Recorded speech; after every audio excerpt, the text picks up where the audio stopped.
This is Matt Brown, and you're listening to Just a Good Conversation.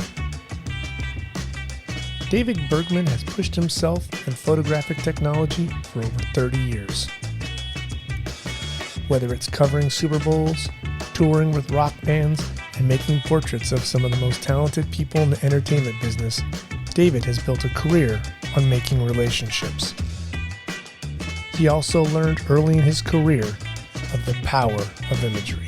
The next day, the paper called, or I talked to the newspaper, and they said, oh, the picture of that woman, we ran it 1A above the fold. So that's the front page of the paper at the top of the paper, so that when it's folded in the news racks, you see that picture big, right?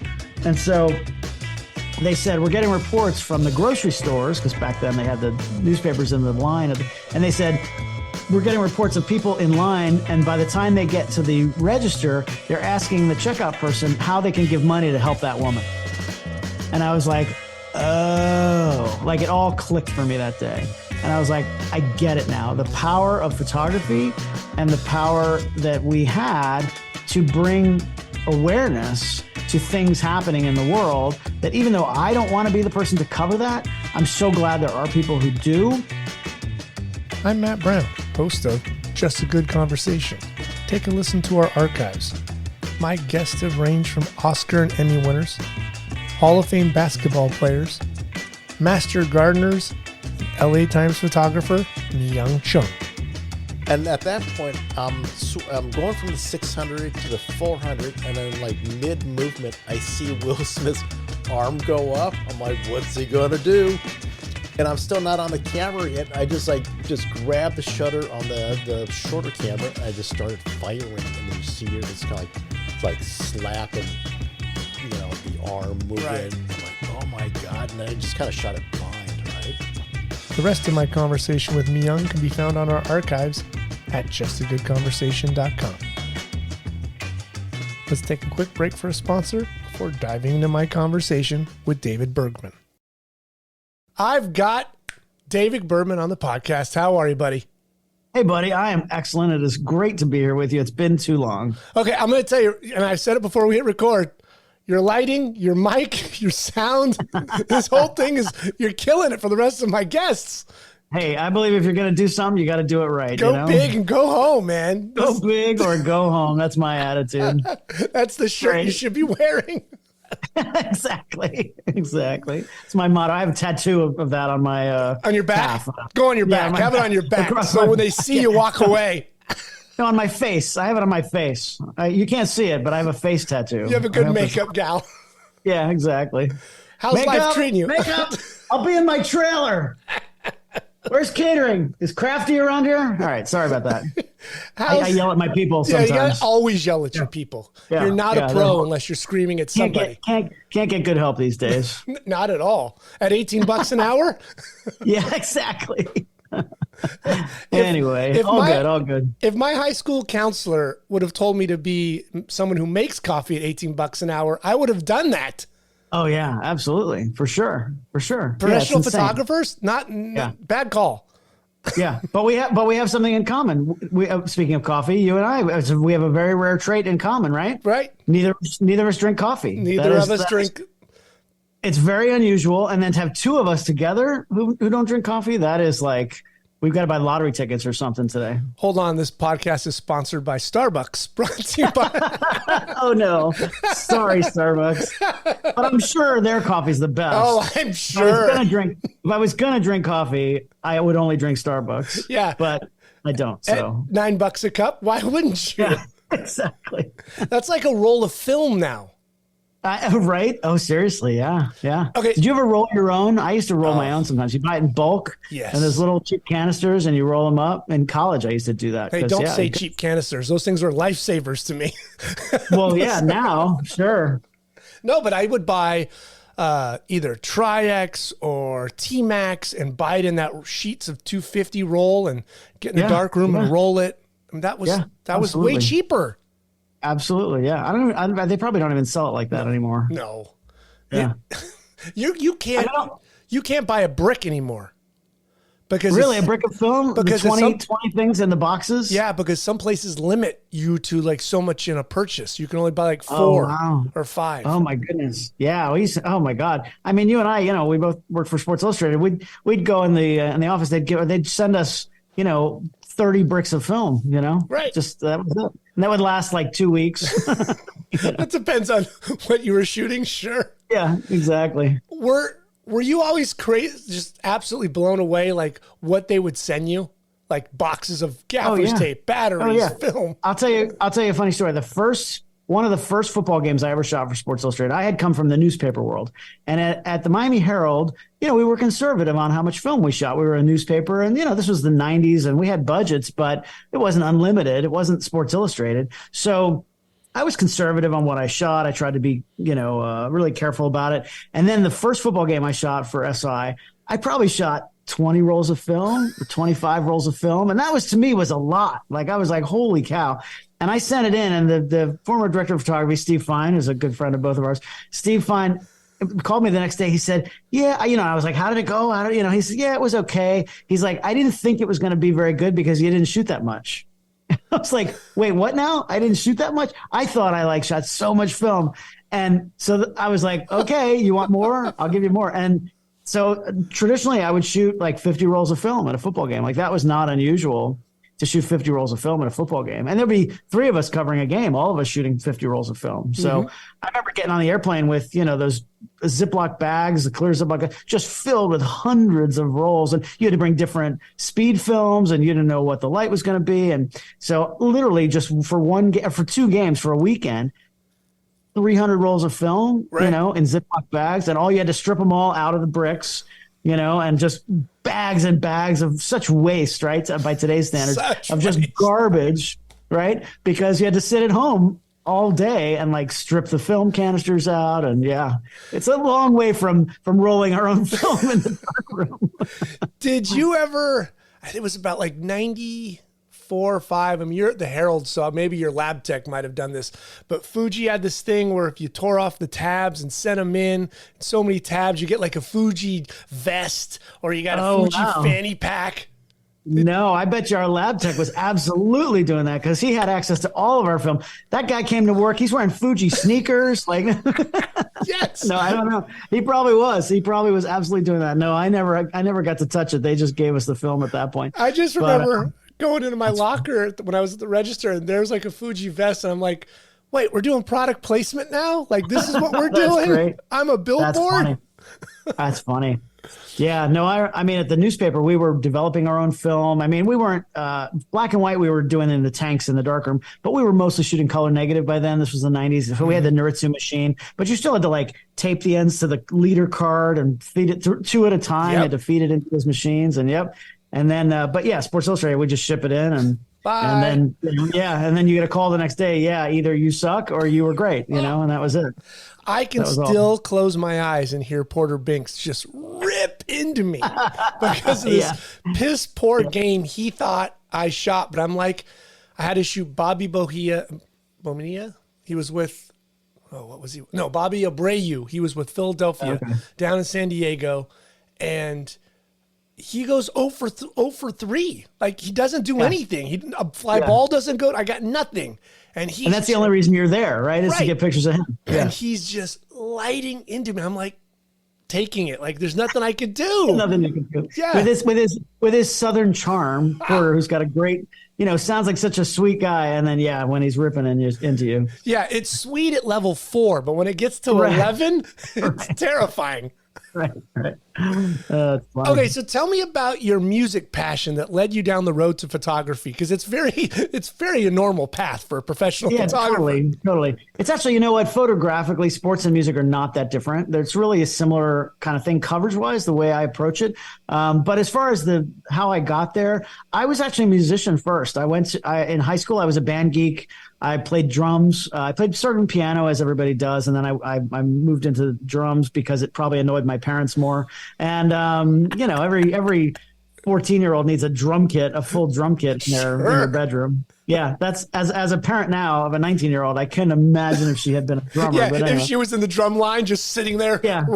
Yeah, that would have been a problem. But thank you, Mom and Dad. But anyway, so that was always my passion. I was always into music. And I my freshman year, I went to the Berklee College of Music in Boston, and I wanted to be a producer. I never really wanted to perform for a living. I didn't have that gene in me. I liked to play, but I didn't really have that performance gene. But I wanted to be a producer. I loved the environment. I loved hanging out in the studios, the music studios, not the photo studios, and hanging out with the producers. And back then they were cutting tape with razor blades. That's how they edited, music back then. And I just loved that. I loved working with the musicians, and it was really fun. So, but then for a multitude of reasons that weren't necessarily career focused, I transferred back home. I'm from Miami originally. I transferred back home for my sophomore year to the University of Miami, which I'm a Hurricane, proud Hurricane. Go Canes. They made it to the Final Four this year. It was awesome.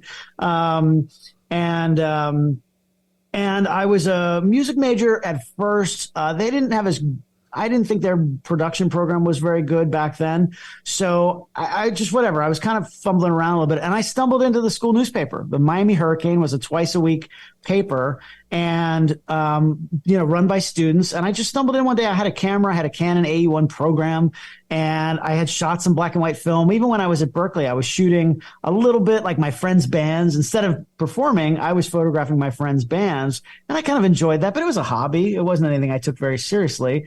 I did have prints made of those shows, and sometimes the guys in the dorms would all come to our room, and they wanted to see the pictures, and they wanted to buy them. So I would sell prints for like $1 each, And so where were you getting it processed back then?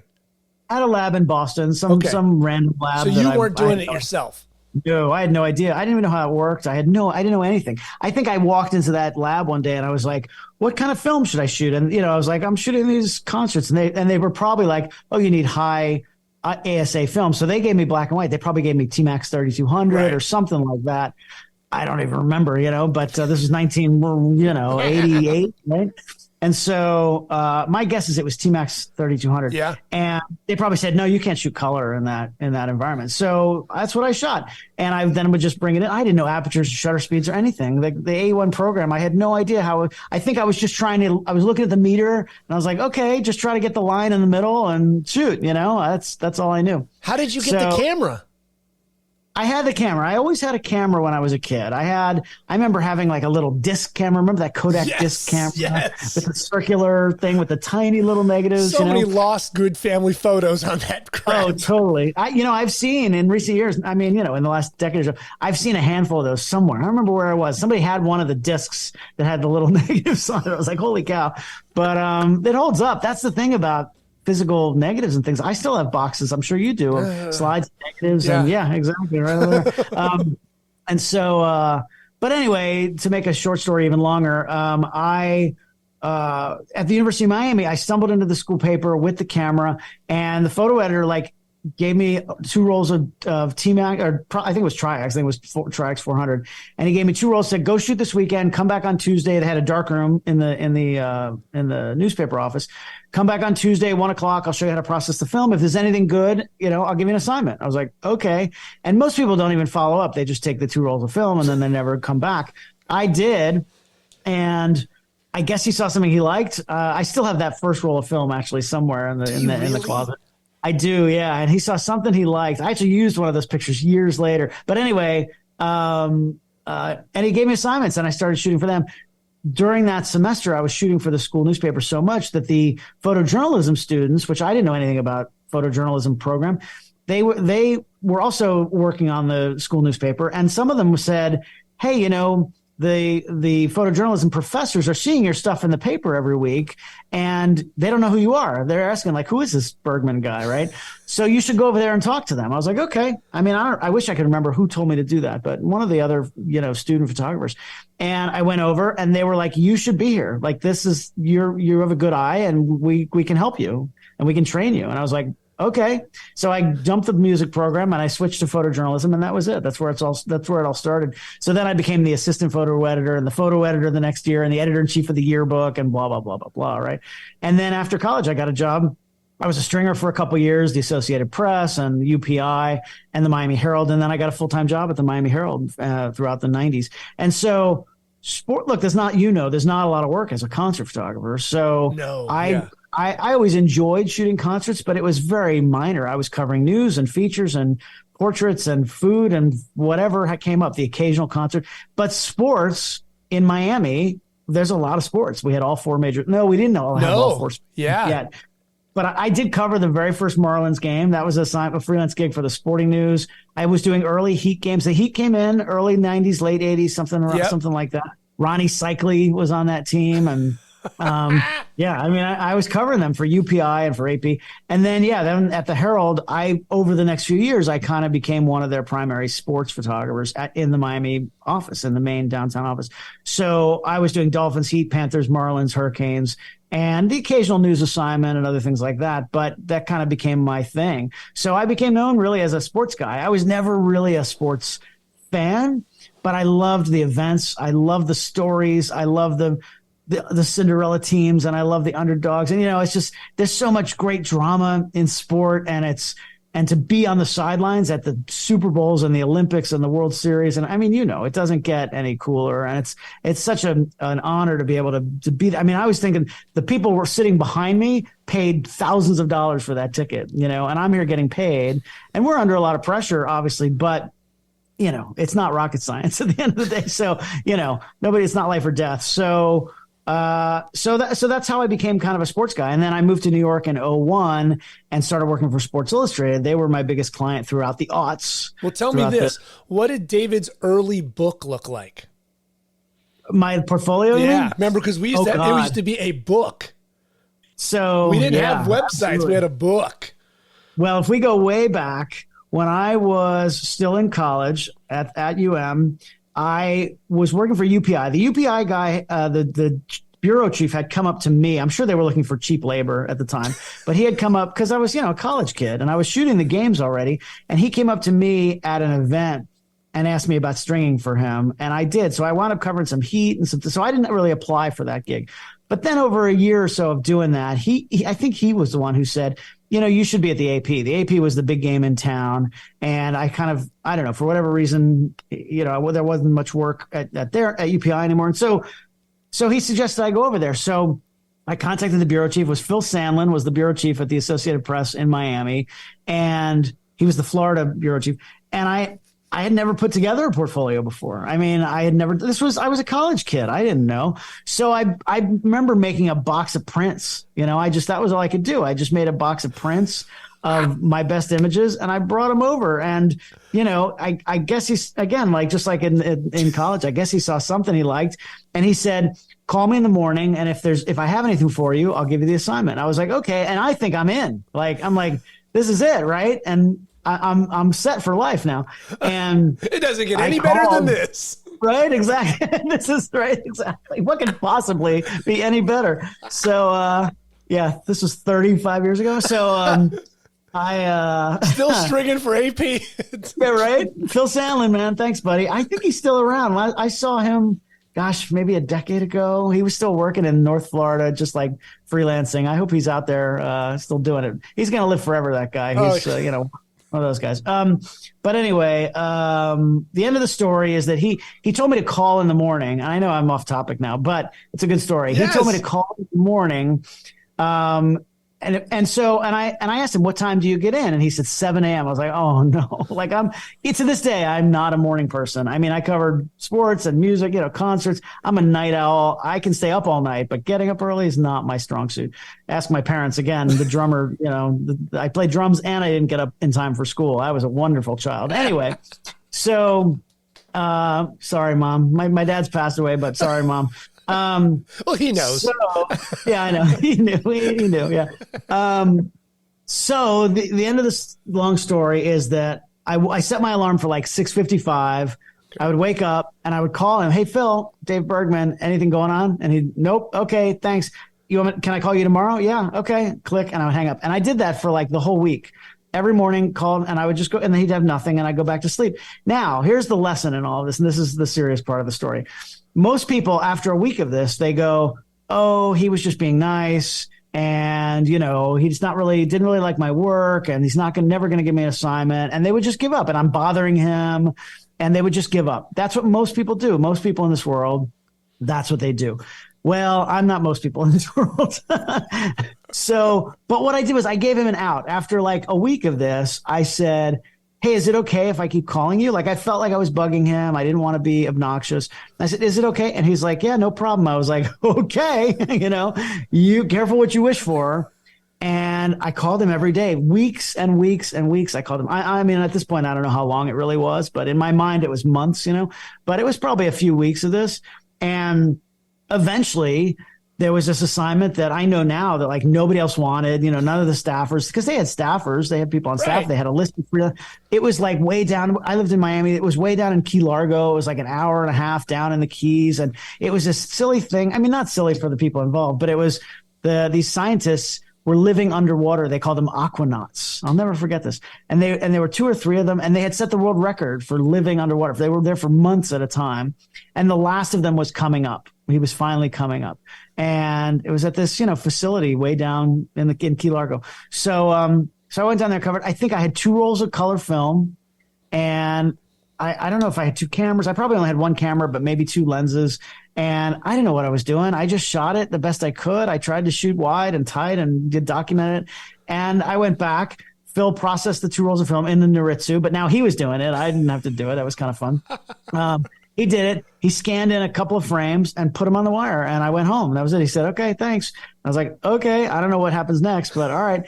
The next morning, I wake up and USA Today, remember, that was the big thing. That was the national paper, right? If you were published in USA Today ran the picture like a thumbnail size, tiny, but it was my first published national thing, working for the AP. And USA Today, I don't know about if it's even still around today, but they actually put photo credits for the wire service photographers, which most papers did not. It just said AP, Associated Press, whatever. At least back then they didn't. So it actually said, back then it was Dave Bergman. It actually said Dave Bergman, AP, and it was this big, and it was the Aquanaut guy, and he was like blowing, he was like spitting water out of his, like making like a, just a fun, silly picture. And it was black and white, tiny. And then Phil called me for the first time that morning and said, hey, we need you to go down to Dolphins camp and photograph Don Shula. And I was like, okay, this is it. And that's how it started, right? So is that when you call your parents and you're like, just let you know I'm now big time? Right, exactly. It doesn't get any bigger than this. Yes. If you want to pick up USA Today, that's your son's name in the paper.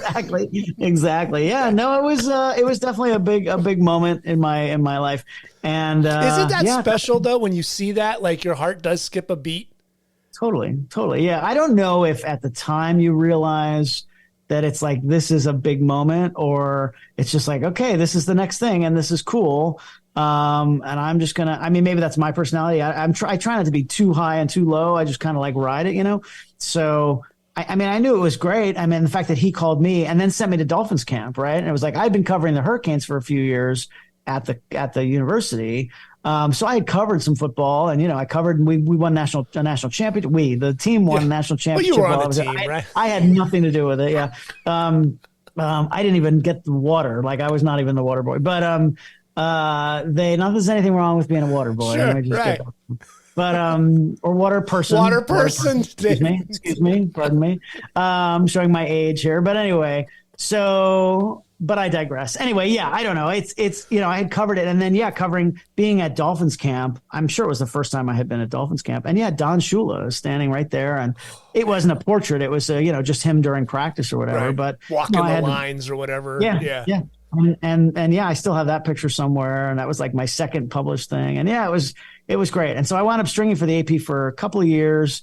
And then starting for the Herald and all that. And then, like I said, eventually I got hired full time at the Herald. So you asked me about the transition to music like a half hour ago. Well, but it's interesting. Like those little paths, those little things, those are the things we hang on. Like, okay, first published here, first Dolphins camp. But we do need to look back at them because there are kind of like these pivotal moments that, we kind of wash and forget, like, oh, I did Olympics, I did Super Bowls, I did this. But, if you don't cover that one event, if Phil doesn't give you that call, where's David today? Those are like forks in the road, right? Yeah. And you can go either direction, and you don't know. I mean, you can't look. With benefit of hindsight, you can look back and say, yeah, that was a moment. But you don't know when you're doing it. You're just like, okay, cool. I guess I got some work here, And I didn't know if it would just be one assignment, one and done or whatever, but I guess, because I shot the thing and then I got to spend a little time with him back in the office. It was just me and him. He was scanning the pictures. I was asking questions. I was, and I guess because that's, as well as I do, that's a big part of what we do. It's personality. It's you have to get along with people. In the touring industry, we say you have to be a good hang, right? You got to be, if people don't like being around you, you're not going to get the job no matter how good a photographer you are. Right. Because nobody wants to be around you. Forget it. We spend a lot of time together. And if you're not a good hang, then you're not going to get the gig. So, or you're not going to have it for long, I should say. Right. They'll realize quickly, like, this guy, move on. Sports Illustrated. I remember people always used to, the knock sometimes I'd hear out from the people on the outside were, they hire all the same people over and over again. Obviously SI had staffers, but even the freelancers, they'd hire the same people. And I used to say, look, even when I was on the outside, I'd say, look, the people they use, they can rely on. They know that they're good. They don't have to start over with a new person every single time. That's hard to do. Yes, there are times to do that, and you're always looking for new talent and all of that. But I'll tell you another great story, and I'm jumping around, but I think it was George Washington, one of the photo editors, not the first president, but one of our photo editors. George, he was the greatest. And he was the NFL editor. Mm-hmm. And I remember after I'd been working there for a little while, he came to me one day. I just happened to be in the office. I live in New York City, or I lived in Jersey very briefly, but I've lived mostly in New York City. And I was in the office, and just randomly, and he said, I'm going to do a portfolio review for somebody who's coming in. Do you want to sit in and watch? And I was like, yeah, absolutely. Like I was, probably in my mid-30s, and I'd been working for the magazine for a number of years. And I was like, yeah, absolutely. And I'll never forget this. I don't know who the photographer was. I wish I knew who it was, if it's somebody who's like working today. But they had a whole bunch of sports action pictures, and George was looking through. This is great. And I could see them. They were a great picture. And yes, it was a portfolio book, like we used to do back in the day. And by the way, sidebar, you asked me about a book. For those young photographers out there, if you ever get a chance to meet in person with somebody and you bring an actual book, a portfolio book, well crafted, put together with beautiful prints, you're going to get the gig if they're good pictures. I mean, as opposed to emailing in photos or even on an iPad or like that. So anybody can do that. That doesn't take any effort. If you put effort into it, it shows, even if it's just subliminal. Like there's just something about holding a thing in your hand and flipping pages, and you can talk about each picture, and that's just such a thing. It's a huge, you stand out immediately. Absolutely. Even if your pictures aren't quite as good, you can make it. Has such impact, a tangible thing. Anyway, getting back to George. So the guy had great pictures. All of them were great. And at the end of the portfolio review, George looks at him, and I'll never forget this. He says, any one of these pictures could run tomorrow in Sports Illustrated. These are great, fantastic pictures. And then he said, but I already have that. I've already got 15 people who are shooting this. I don't need any more of it. He said, I want you to go out and find me something different. He said, I want you to go find a great story of a coach who, has cancer and is inspiring his team, or the kicker with no legs, or, like whatever. Find me a good story at a high school level or a college level or something, and document it and bring that back to me. And that'll impress me, because he's like, I don't need that. So that's just how the world works. I mean, especially in our field, if you're just if your stuff's as good as what's out there, that's not going to get you work. You have to be doing something different. You have to come at it with a different approach. I mean, yes, it's hard. Everything's been done before, but there's always a way. Show the people who are hiring, show them how you think and how you see the world and how you approach things. And that's what's going to get you hired. It's not just like you have pictures that are just as good or even a little bit better than everybody else. It's not enough anymore. It's not enough. And personality and all that other stuff. And that's how the last staff, that's how they were kind of built.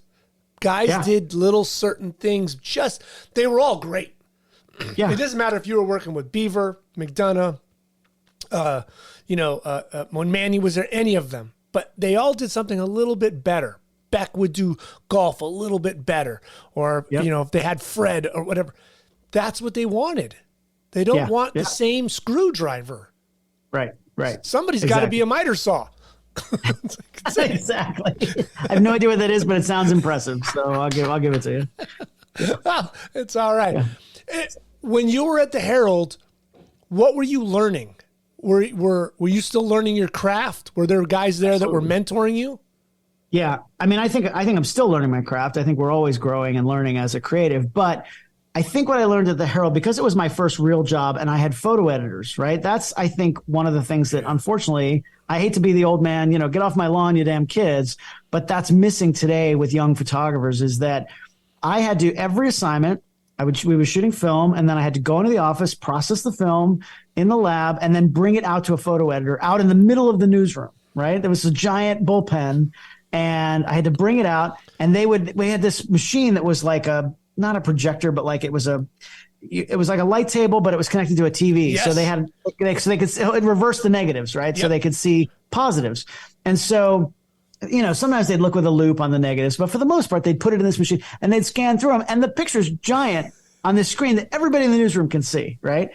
And now most people aren't paying attention. They're doing their job, but anybody walking by would see. And the photo editor would rip me a new one, like you said about Porter. And he'd be going, this is horrible. Why'd you waste my time with this? Why did you do that? That's bad. That one's okay. And they would punch it with a hole punch, that one's all right. And then they keep going, that one stinks, that one stinks, that one stinks. And, I learned so much watching that process. I mean, yeah, it hurt, right? Because it's like, you're like, I'm the worst, but it pushed you harder to do better next time. One of the biggest things I teach in my own workshops now is that I learned very quickly at this place was if you're editing your own stuff, and when I say edit, I mean culling through your own stuff and picking the right pictures. When you're picking the pictures, you have to separate how hard it was to make the picture versus if it's an actual picture, right?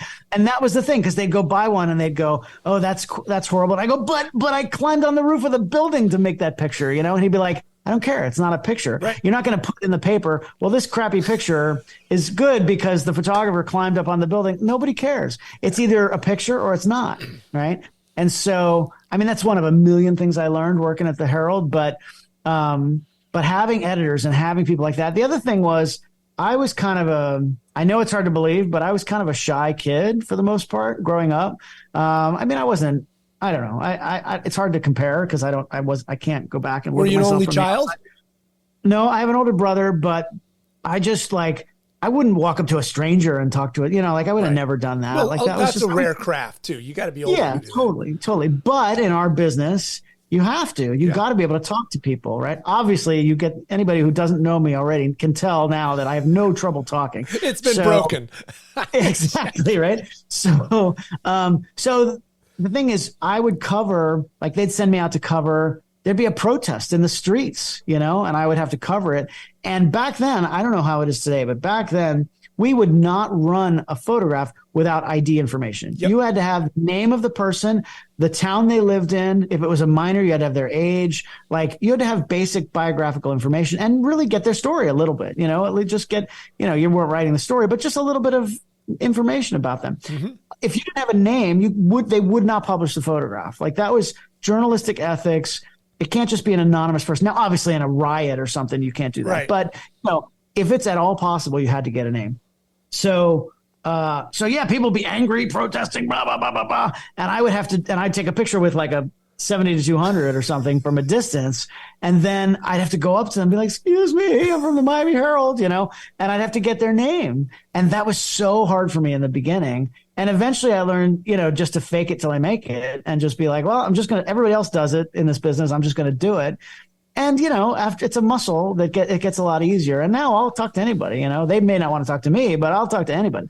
So, I could just envision though, complete chaos, right? Someone's like, we're going to burn them to the stake. And then you ask him that question. Oh yes. My name's Steve Whitworth. Yes, I live exactly. on, they're all calm and all of a sudden, are we done? Totally. Okay. Burn them to the stake. Exactly. It's pretty much what it was. Yeah. No, but sometimes they would be angry when they were answering questions. Sometimes they didn't want to talk to the paper. And then guess what? You couldn't use the picture, right? But so it didn't matter how good it was. But the media was kind of loved back then. People did want to be in the paper because that was it. Yeah. There was no internet. So Well, sure. like, oh, you're with the Miami if they Herald? they were protesting to get news coverage. Right. That's why they were there. Right. So yeah, it was a different world back then. And the media, I think, was more trusted back then. And some of them distrust of the media today is earned. Some of it isn't. That's a whole nother topic for probably we another. don't have that long. Yeah, exactly. So, but I do remember when it started to shift. I was walking off the field of a Dolphins game. I don't know if it was a Hurricanes game or Dolphins game, but I remember vividly the day after Princess Diana was killed. Yes. And I remember walking off the field and somebody yelling at me. They were like, "You killed Princess Diana." And I was like, "What? I'm a middle-class kid from Miami. I had nothing to do with it." But the paparazzi became the bad guy. And I remember I worked with yelled that at me. And I was like, wait a minute, I work with you. What? How are you? What are you talking about? Like, I'm not a complete stranger. Game, yeah. I'm covering the Dolphins. What are you talking about? And so, I mean, I've always tried to, sort of run my professional career by saying I only photograph people who want to be photographed, So like if they want me to be there, I've never done any paparazzi work. I don't have a problem with that if you're not breaking any laws and you're not my problem is with people who criticize and say, "Oh, those dirty photographers who are, and then they go and they watch TMZ and they buy the magazines." No, I mean, seriously, that's why that exists, right? I don't blame the people who are taking advantage of the public who is buying that stuff. If you stop buying that stuff and stop watching it goes away, right? It'll go away tomorrow. But, it's so easy for people to say, those horrible paparazzi. And then, did you see what that person did the other day in the supermarket, or whatever? So National Enquirer's in their cart. Right. I was trying to think like National Enquirer, but nobody knows what that is anymore. But anyway. Are they gone? I don't know. Are they still around? I have no idea. I've been to the grocery store lately, but I don't know if I've even looked at the tabloids, as they say. Anyway, we're again another topic for the Old Man and the Sea podcast. I don't know. But. Did you ever cover any hurricanes down there? The actual weather, not the team. Yeah, I mean, I was a freelancer for the Associated Press when Hurricane Andrew hit. That was the big one in '92. Okay. And I was honestly, I'd never covered anything like that. I didn't do a good job with it. Like the first day, I was more concerned about just like, having electricity in my house than like actually going out and running. I didn't have that news journalism bug in me that I was like, I got to go do it, But over the years at the Herald, certainly they sent me to a lot of places like that. And I've been in the middle of hurricanes quite a few times. I've covered the aftermath of hurricanes even more often. The thing is, when in the late 90s, 97, 98, something like that, I was the first full-time digital photographer in the Miami office. So because digital was brand new, the cameras were really expensive. I think we had 4 of those cameras, and they gave 2 to Joe Rimkus in the Broward office, and they gave 2 to me in Miami. We were covering sports, so they wanted us to have them for sports. But because I was the guy in the Miami office, they sent me to a lot of news things for about 2 years there. We covered Central America and South America and all around, the southern part of the U.S. The Miami Herald back then was a big paper. So I remember going to Nicaragua after Hurricane Mitch went through. I think it was '98, killing 10,000 people. And now instead of sending 3 photographers with darkroom equipment they had to set up in a bathroom, you had to gaffer tape the door, the door, and you had to fill the bathtub with chemicals. And I'm sure that's so illegal. But anyway, so illegal. So illegal. I but can't imagine what we did. Oh, I can't even. I mean, I didn't do. You and I didn't do any of that. But I did. I apologize. There's several. I'm helping. I'm trying to help you on this. We never did that, but I've heard of other people. There's some Marriott, that I've destroyed many a times. Those bathtubs look like I slaughtered cows. The next week, there's like a hazmat unit there, and they're like have the whole thing closed off. And you're like, what happened over there? I don't know. Yeah. Are they doing meth? No, just a photographer came through. Exactly. It's kind of the same thing. Yeah. So now instead of having 3 photographers go down, they could send me by myself with a digital camera and a sat phone, and I could shoot and transmit. So I covered a bunch of news things like that. The worst one was that Hurricane Mitch in Nicaragua. It was just, dead bodies everywhere. And I had never seen anything like that, quite that bad. And the end of that story is I actually felt guilty covering this stuff. I had never covered something that horrific. Literally, we landed, the Nicaraguan military flew us into this town where a mudslide had killed everybody, right? A 20-foot wall of mud just buried the town. And what happens is, and who knew, I didn't know this, but when you are killed by a mudslide, what happens is you're buried alive, you suffocate, right? Because you're buried in the mud, you suffocate to death. And then because it's still liquid for a few hours or whatever, the bodies all float to the surface and then it hardens. So we landed the next day and there's just dead bodies everywhere. Babies, old people, like every age, everything. It was the worst. Thank God I didn't have a child yet because I wouldn't have been able to do it. But I did my job. But there was a woman who she had lost the day before, had lost everybody. She lost her brothers and her parents and her children. And it was her, of course, she was distraught. She's crying. Our reporter in Spanish is talking to her. And I backed up again with kind of a 7,200 or 8,200, whatever it was back then. And I made a few pictures of her and I felt guilty. I'm staying at a hotel in Managua, 100 miles from here, and I'm going to have room service tonight. And she just lost everybody in her family. And I didn't know how to deal with that back then. And I was like, how can I help her? Like, if I give her a sandwich, is that going to, like, what do I do? And there was nothing I could do really in that moment. I'm just thinking about getting the exposure right. And the digital cameras were not great at that time. And, you're thinking about all in the sat phone and the batteries and whatever. So I go back to the hotel. I transmit probably 3 JPEGs because that's all we could get in on a phone line back then, especially a sat phone. And so the next day, the paper called, or I talked to the newspaper, and they said, oh, the picture of that woman, we ran it 1A above the fold. So that's the front page of the paper at the top of the paper so that when it's folded in the news racks, you see that picture big, right? And so they said, we're getting reports from the grocery stores, because back then they had the newspapers in the line, and they said, we're getting reports of people in line, and by the time they get to the register, they're asking the checkout person how they can give money to help that woman. And I was like, oh, it all clicked for me that day. And I was like, I get it now. The power of photography and the power that we had to bring awareness to things happening in the world, that even though I don't want to be the person to cover that, I'm so glad there are people who do. And that the next day after that story came out, then all the national press went down there. Nobody was there yet. The CNN and NBC and everybody went down there the next day because of that story. Right. So again, I personally don't want to be the person to cover that stuff. I'd much rather cover sports and concerts and fun, much more superficial stuff. But photos are powerful, and they can really impact things and they can have real change. And again, the press is, there's good and there's bad press these days. And, the media, as it's called, there's certainly a lot of issues there, but there still are so many really good journalists on the ground doing that hard work. We wouldn't know about anything that's going on in the world if there weren't people putting themselves in harm's way and in horrible situations, photographers, writers, all these people who have to be there. They have to be on the ground. And I'm glad they do it, and they don't get paid well. It's not for the glamour. The people you see on TV who are the high paid people, that's entertainment. That's not necessarily, but all the stuff that's happening behind the scenes is done by, low paid journalists who are just doing it to get the word out. And anyway, like I said, I could go up for hours on that, but it taught me, you were asking about what I learned at the Herald, and that was later in my time there, but it really made me understand the power of photography and what impact it can have on people. I argue that you remember still photos way more than you remember video. Video is powerful, but when I mention to people who are above a certain age, which you and I both are, about the Challenger disaster, the space shuttle, what's the first thing you picture?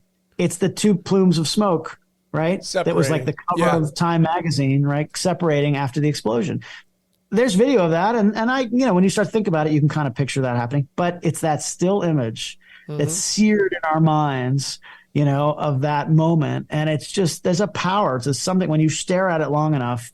It's just, I think it's powerful. And I try not to underestimate, even doing superficial fun stuff like I do, still photography has power. So that's some of the many things I learned in my time at the newspaper. And I'm glad I did it. I'm glad I was in my 20s.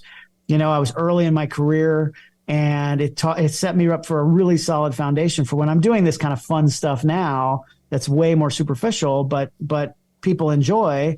I know where it comes from, and I know the foundation of why it works, I mean, you're pretty blessed too, because you didn't have to run through the gamut of graduating and leaving Miami and going to some small town in Wyoming, and then another small town in Ohio, and then another small town in Montana, and then making it back to Miami. Yeah, So I mean, there's a benefit in that too. There's a benefit in that too. But yeah, I was pretty lucky that I got to work in the big time. You know, I made it to the big leagues pretty early. Yeah, and you stayed kind of central. You stayed in the state, right? Yeah. So if you get sent to a smaller town, you kind of gather that little bit of community photography, and you kind of learn how to deal with like 5-10 assignments a day. Those poor bastards get just grilled with all those assignments, you know, and they only get 2 rolls and they got to get all those assignments on it. And you know what was the hardest for me, and probably because of the reason you just mentioned, was that occasionally, it didn't happen often, but this probably happened every day at a small town paper, but occasionally there'd only be like 2 or 3 of us working late in the day. You know, there were always a bunch of photographers on you know, the assignment desk at any given time. But for some reason, there'd be 2 or 3 of us at 4 PM, and they'd say, we have nothing for the front page. Like there's no news, right? Or nothing for the local front, maybe not the national front, nothing for the local front. Go feature hunt, you know? And I was the worst at that because without any direction, it's just like, and for, you know, you young kids who don't know what that means, is basically, you know, they need something interesting to put on the front page, visual, graphic, you know, maybe newsworthy, maybe not, maybe just like kids flying a kite out at the beach or, you know, that kind of thing. Fountain, wild art. Right, exactly. But wild art. Yep. Features, whatever. So you'd have to go feature hunting. And I was the worst at that. And yeah, I imagine in a small community paper, it's like that every day. And that would just, be brutal. But I guess you get better at it, you know, just like anything else, you do it more and more. I didn't have to do it that often. And whenever that happened to me, it was brutal because I hated it because it was hard for me. You know, I'd much rather go cover a protest where there's a lot of stuff to shoot and you just have to work your way through it instead of like, okay, I have the whole city of Miami and I need to go find something. Right. And you don't know where to go. Like, right. Yeah. Exactly. Where do I even start? Yeah. So I would always hope for like, if it was raining, that's what I would hope for. Because then you get to make weather art. Weather art was always good.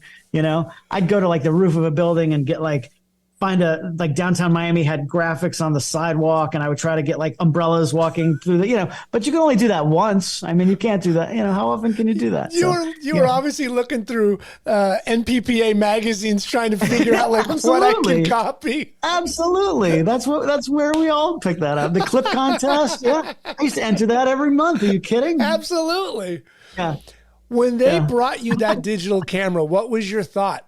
Like, were you like, what is this giant beast you want me to work with? Yeah. So here's the thing. I was fortunate again, because I think I was at just the right age. You know, I was in my 20s. So most of the photographers on staff they were all older than me. I was the youngest person. So some were only a few years older than me, but some of them were significantly older than me. Nobody else wanted to touch it, right? They were set in their ways and they didn't want to touch that stuff. So I was the young kid. I was like, yeah, sure, I'll play with this new gear. It was fun. It was like new technology. I wasn't so set in my ways that I was like, it sucks, you know, this piece of garbage, right? It was a piece of garbage. I mean, it was not a piece of garbage. It was an amazing piece of technology for that time. By today's standards, it's a piece of garbage, right? The skin tones were all magenta. The flash didn't work. You know, I mean, there were all kinds of things. Right, exactly. So there were all kinds of problems. But I was the young kid on staff. So it made sense. And I was covering sports. It made sense for me to be that person. And I kind of was up for the challenge. I think, you know, again, it's easy to say now. I don't know if I really thought this at the time, but I think I knew that this is where it was headed, right? Because it had to be, right? If you have digital technology, it's going to keep getting better. So I wanted to be on the forefront of it. I wanted to be ahead of it instead of being the guy where 10 years later, they forced me to do it. You know, I didn't want to pick it up. Right. Which that's what happened eventually. Not even 10 years later, 2 years later, they all the Herald photographers did it. And then I helped SI with that transition a few years later, which we can talk about if we want. But yeah, it was hard. It was challenging. But again, I hadn't been doing it long enough that I was really upset about that.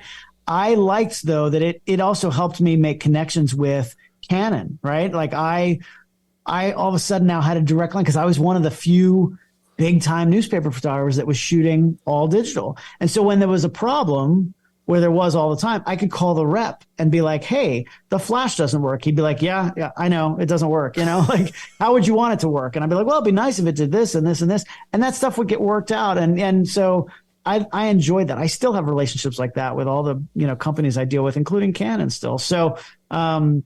So that was kind of fun for me to be like, to feel a little important there that I had access to this gear that really nobody else was using yet. And but it had its challenges, no question. But I just don't think I realized, I don't think I knew how hard it was because the pressure wasn't on me. I remember I remember photographing even before that. It was like 96. I'd have to look up the date, but it was probably 96. NBA playoffs, Michael Jordan against the Bulls against the Heat, but it was Jordan against the Heat in the Eastern. I think it was the first round, right? It was like the best of 5. Yeah. And the Heat got swept. I'm sure they got swept, right? Because that was early on. They didn't have Shaq yet. And all that. Harold Miner or something. Right. Right. Exactly. That's exactly what it was. Well, no, was it Morning with Alonzo Mourning? Alonzo. And yeah. Tim Hardaway Jr. Yeah. And Harold Miner might have been on. I don't think he was on the team yet. But anyway, that might have still been the Ronnie Cycli era. But I remember they sent me with a digital camera, and it was a beta of a prototype. And this wasn't even a Canon. I think it was built on a Nikon body, but it was Frankenstein. Yeah. And it was tethered like a SCSI cable out of there to a hard drive you wore in a backpack. Mm-hmm. That was insane. And that hard drive, I wish I knew the stats on it. It was probably like, 5 megabytes in there or something. It was probably nothing. And this giant thing you wore on your back, I felt like a Ghostbuster, Yeah. And it was tethered. But the thing was, the Herald was smart about it. It's the NBA playoffs. They're not going to send me by myself with this horrible technology. They had the 2 normal photographers there shooting film on strobes, and then I was there to be the extra guy. And if I made a picture, great. I didn't make a single frame. I don't even know where those images are. They're long gone. I'm sure they were horrible JPEGs and whatever. Oh. But, and it was a tiny frame. I remember the viewfinder had a box that was drawn that was so on bad. the mirror or what, on the viewfinder. And it was a tiny little frame and it was horrible, but I got to shoot, Michael Jordan in the NBA finals with this early technology. So I didn't mind. I didn't mind at all. I probably wouldn't have been at the game that year. I wasn't really shooting NBA that much. So I probably wouldn't have been at the game. I don't know. I don't remember I remember when Nikon brought the Kodak Nikon N90 kind of merging thing, whatever, to the paper. That's probably what it was. Yeah, whatever. It was some weird N90i, whatever the hell they called it. It was massive. No vertical grip. Thing was ridiculous.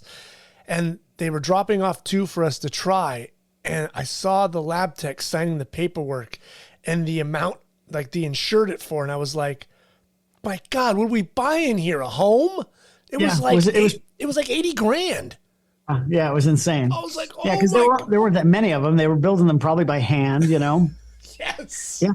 And the sensor was tiny, but that was, that was the most expensive part of the whole thing was that sensor. The thing that really completely threw me off is, like you said, the viewfinder, it was normal, but then all they did is put a little line inside it. So you could see what you were missing or cutting out. Exactly. And it was like a 1.8 mega or 1.8 magnification.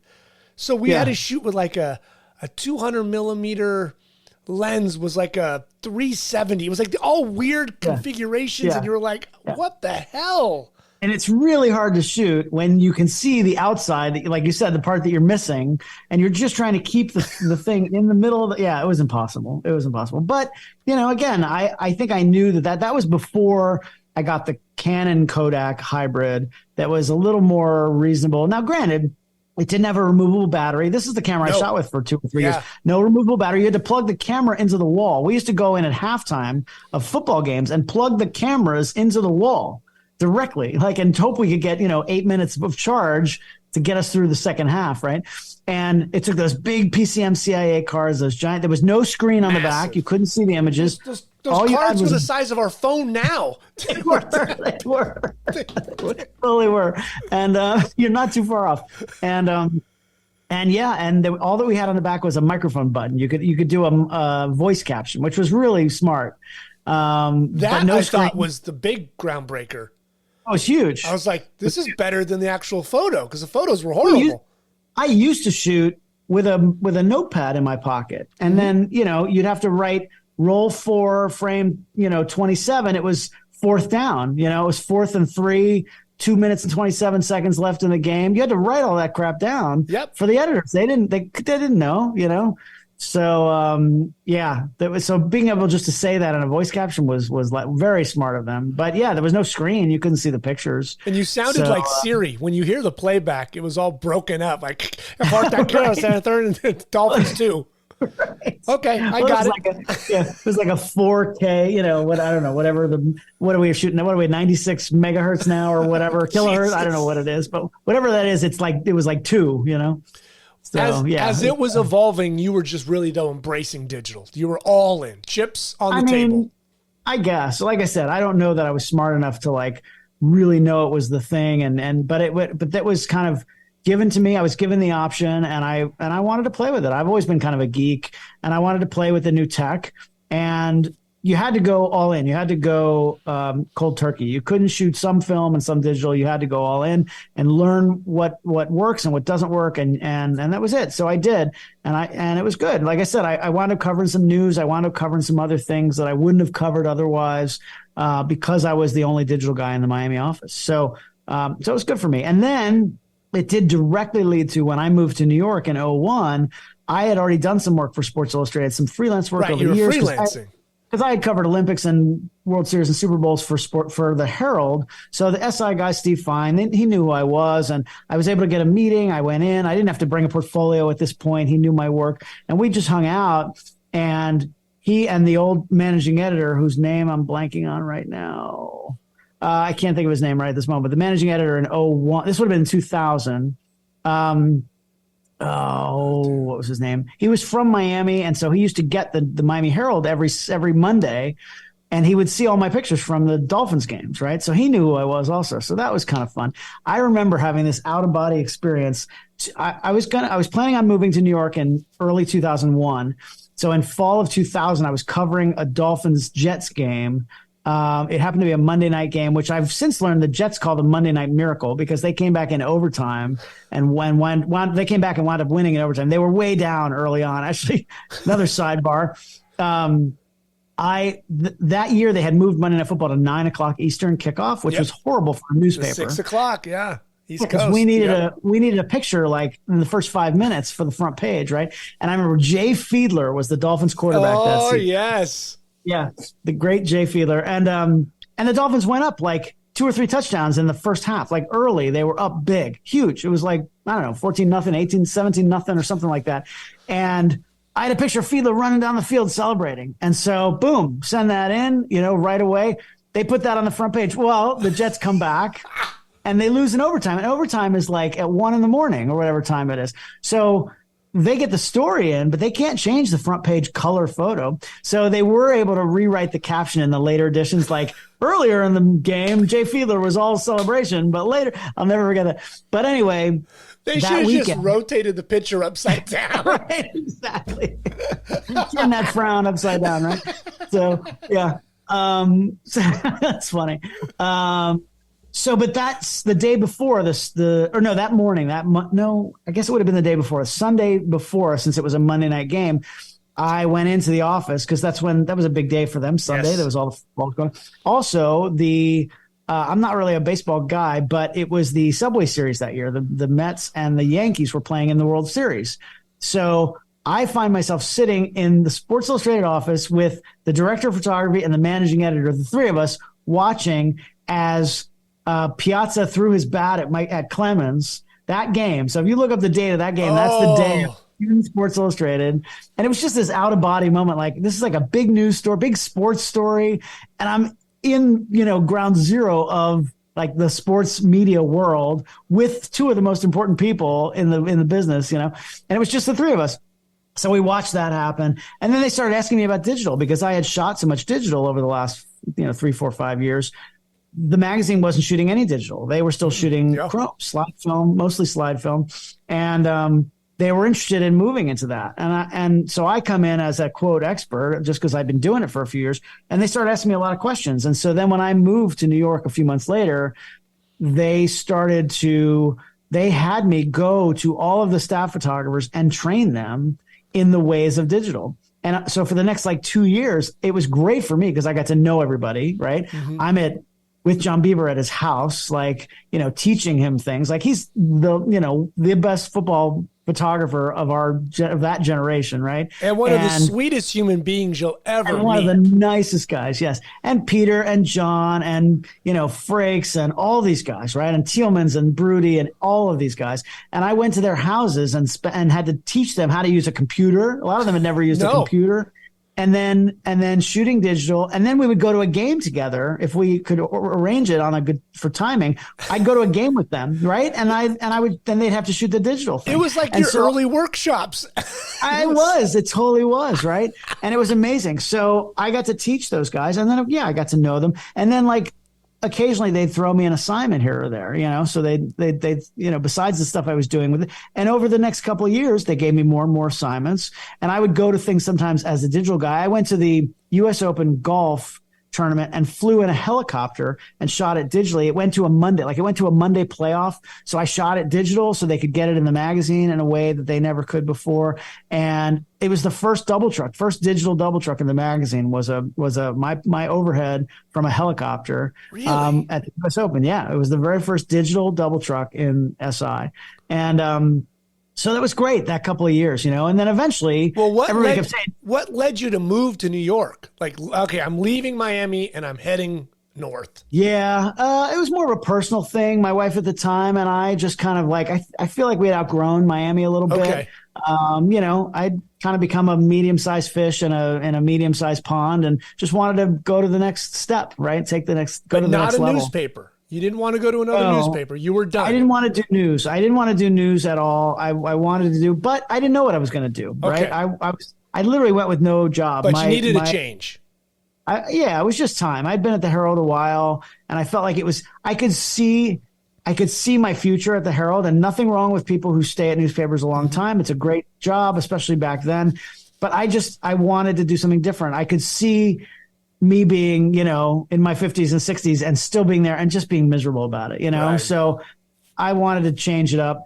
And again, my ex-wife was an artist, and so she wanted to be here. And so we just decided to give it a shot. We had no kids yet. Right. So, let's just try it and see what happens. What's the worst that happens, right? Yeah. So we did. And I had no job. I did PR assignments. I remember doing a party at the Rainbow Room in Rockefeller Center with what's her name? The woman who's friends with Snoop Dogg, who does all the home. Martha Stewart. Yes, with Martha Stewart. Because that's such a good combination. Snoop Dogg and Martha Stewart. I knew you would know. Snoop Dogg's friend. The Snoop Dogg's friend who went to jail. Yes, right. Go figure. Yeah, the ex-con that he hangs out with. Yeah. That's, he's in a gang, and she's the one in prison in white loafers. These two people, one of them is an ex-con, and one of them is a game show host, right? And so anyway, no, the world's totally fine. I know the world's gone topsy-turvy, but so I did anything. I did stuff like that. I had an interview scheduled with the WWE. It was the WWF at the time. They had a staff photographer position. And to this day, I think that would have been the perfect job for me because it's like travel, sports. They do real photography, really great action photography. It's sports coverage, right? And back then they were shooting strobes. They were setting up strobes in the arenas and shooting slides, shooting chrome film. So I was like, I could help them with the digital thing. I really... and I had an interview. They had a staff photographer position opening. And unfortunately, that interview was on 9/11. No and so, way. I know. I will always, that interview will always be linked in my mind. And I had called for my car because I still had a car, which I don't have anymore in New York. But when you first move there, you always think I'm going to need a car. So in the lot, you park in a lot, you have to pay to park in a lot. And then you have to call ahead of time and they play that, that game, the little handheld thing where there's 16 spots and only 15, there's one opening and they have to move it all. That's what they do with the cars in the lots here. So, because this lot, it's just packed with cars and mine's way in the back. And in 3 minutes, they just go boop, boop, boop, boop, boop, boop, and they move them all. Anyway, so I had called for the car and I turned on the TV and I watched the second plane hit on TV, obviously. But I lived on the Upper East Side at the time. I was, pretty far away from that happening. But obviously, the interview was canceled and they wound up eliminating that position a few months later. The economy tanked and all of that. So, but point is, I didn't know what I was going to do. I was just, I had a little bit of savings and, my wife at the time was working. And so, we just kind of did it. And then the SI thing really started to kick in, and those next couple of years was when I was doing the digital thing. And by the time everybody was shooting digital at the magazine, I was just one of the guys. And so I got assignments every week. I was a contributing photographer. I was not a staffer, but I got assignments every week for like the better part of the decade. And it was great. Now, you leave the Herald, right? Everybody, when they leave, they have to, okay, I now have to become a business. And I've got to purchase gear. I got to get a laptop. I mean, how was that for you now becoming David the businessman? Yeah, it was a big shift. I mean, I had a laptop, I think. I had a computer. Maybe I had a desktop machine. I don't know if I had a laptop. But the good thing was machine. Desktop computer, right? Totally. That's what we had. Because it was so right? big back then. I know, totally. It would heat up a room with that fan going. Pretty much. I remember when I was a kid in elementary school, doing a story on ENIAC, like Univac and ENIAC, those old computers, literally that took up a machine. They took up a whole room, you know? Yes. Anyway, it had ticker tape that came out of it, right? I have no idea what those dots mean, but I'm reading it. I'm just... right. Somebody knows. Somebody can read it. So my dad, my father was a CPA. He was an accountant. And I remember he had a ticker tape machine in his office when I was a little kid. I was like, what is, it was like covered in glass and the thing would come in. Wow. Yeah, it was very cool. Anyway, so, luckily when I was working for SI, they had gear, right? So they would give me gear to do, I'll tell you another story about my very first assignment for SI was, did we talk about this? I feel like I mentioned it maybe Daytona. Before we were on the air. In Daytona, yeah. And they sent me to the Daytona. I think I told you this before we started recording, but they sent me to cover the Daytona 500. That was my first real full assignment for them. And I was shooting digital. They wanted me there as an extra person, just in case there was like a rain delay or something. And it went to Monday because the magazine, as you know, but maybe most people don't, closed on Monday, right? So Monday was like all the big games were on Sunday. All the big events were over the weekend. And then Monday, they would just put together the magazine. They already had all the film done in the morning. They'd come in on Monday. They'd pick the pictures for the magazine. They'd pick the cover. And by like noon, 2, 3, 4 o'clock, the magazine's done. Right. And that's it. So done. So nothing from Monday would get in the paper unless it was a national championship or something like that. And then they'd fly a Learjet with the film, yes. Back in the day. Such a nightmare. It was insane. Yeah. And different times. But, so they sent me to Daytona, and again, they have 5 other photographers there who photograph NASCAR all the time, who are just the top NASCAR photographers on the planet. And I don't know NASCAR. I literally went out that week and bought NASCAR for Dummies. I bought the book and read it cover to cover because I had no idea. But preparation, you got to have some idea. So I go and they gave me all the digital stuff to use. Do you still have the book? Right? I probably do somewhere. I bet you I do. No, Page I hope 1, I do not. They only make left-hand turns. Right, exactly. Oh, that explains it. Yeah, right. Page 2. That was chapter 1. Chapter 1. Yeah. Chapter 2. They will crash. Right, exactly. Shoot that. Yeah, get pictures of that. So anyway, the end of the story is that I went with a full complement of film gear and a full complement of digital gear because they wanted me on Sunday to shoot film. And we're talking 600, 400 lenses, a bunch of bodies, I had so much gear. I had never seen that amount of gear in one place. And I'm traveling with it on my own. I had, overweight gear charges, baggage charges and extra bags and all kinds of stuff. A cart, the case. Yeah. I mean, the whole thing. The whole thing. Right. And it was literally my first assignment. No assistant. Nope, not for that. Because it was I was just the digital guy. I was the extra guy. So I go and I worked on Sunday as best I could. I was shooting slide film during the day. I hadn't shot chrome in forever. I'm out there with a light meter trying to expose it properly. I didn't know what I was doing. And unfortunately, that was the race Dale Earnhardt died in that race. That was February 01. And on the last turn of the last lap, he hit the wall and he died. And we didn't know he had died when it happened. I mean, we knew he crashed, but I left the track not knowing he died. But shipped our film back. Just so happens I had a picture of him on getting into his car and putting on his helmet for the last time. I had the last picture of him, basically, and on chrome, on slide film. And so that got sent in. And then they sent all the other photographers home. The magazine did. And they said, you have the digital stuff, stay and shoot on Monday if people go to the track or whatever's happening and document. And now I went into my old photojournalism mode, my old newspaper mode and just documented it. So I went to the track, exactly that. People came out, they were putting flowers on the track. They had a little, candles and the whole thing set up there, and people were obviously distraught. And I shot that, and I drove down the street to a crappy little hotel because there's nothing around there. Crappy little motel. I plugged into a phone outlet in their lobby, and I, hooked up my computer, and I hooked up my computer, and I got like 2 or 3 JPEGs out, and they ran one in the magazine. This is like at 1:00 in the afternoon on a Monday, and they got it in the magazine. They'd never done that before. And a small picture of that memorial got in. My big picture of the slide on chrome film got into the commemorative. I think it got into the weekly magazine, and it was the lead in the commemorative, which was insane. And the digital picture got in. So they were all like, this is the best thing ever. Like, they'd never been able to do that before. So, it's just this like perfect storm of things. And again, horrific, obviously I wouldn't wish that on anybody, but as a photojournalist, it just, the timing all came together that I was there with the digital and all that. And then that's when they started having me train all the other photographers. So yeah, it's just kind of crazy how that happened. It is nuts to think that it's moments like that kind of help push the magazine in that direction. Cause they were really stingy. They didn't want any part of it for a while. I remember asking and they're like, well, not a chance. Yeah. This was 2001. This was February 2001, and I was the only one shooting digital. Right. Now, again, you asked gear. They had bought a bunch of gear, so they had for people who don't know, they had like you could like check out gear if you needed long glass that you didn't own or stuff like that. So that was nice.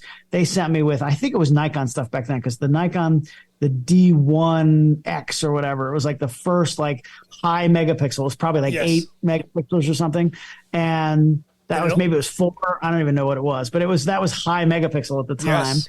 And the magazine, all they cared about was quality. So they wanted good quality images. I don't think they would have run it as a cover back then, but inside, quarter page, half page, they could get away with. So, so they sent me, so I had all my Canon stuff. And they lent me Canon long glass. So I had literally, double 400s, double 600s. Like, it was insane. I'd never touched that much glass in my life. Oh my God.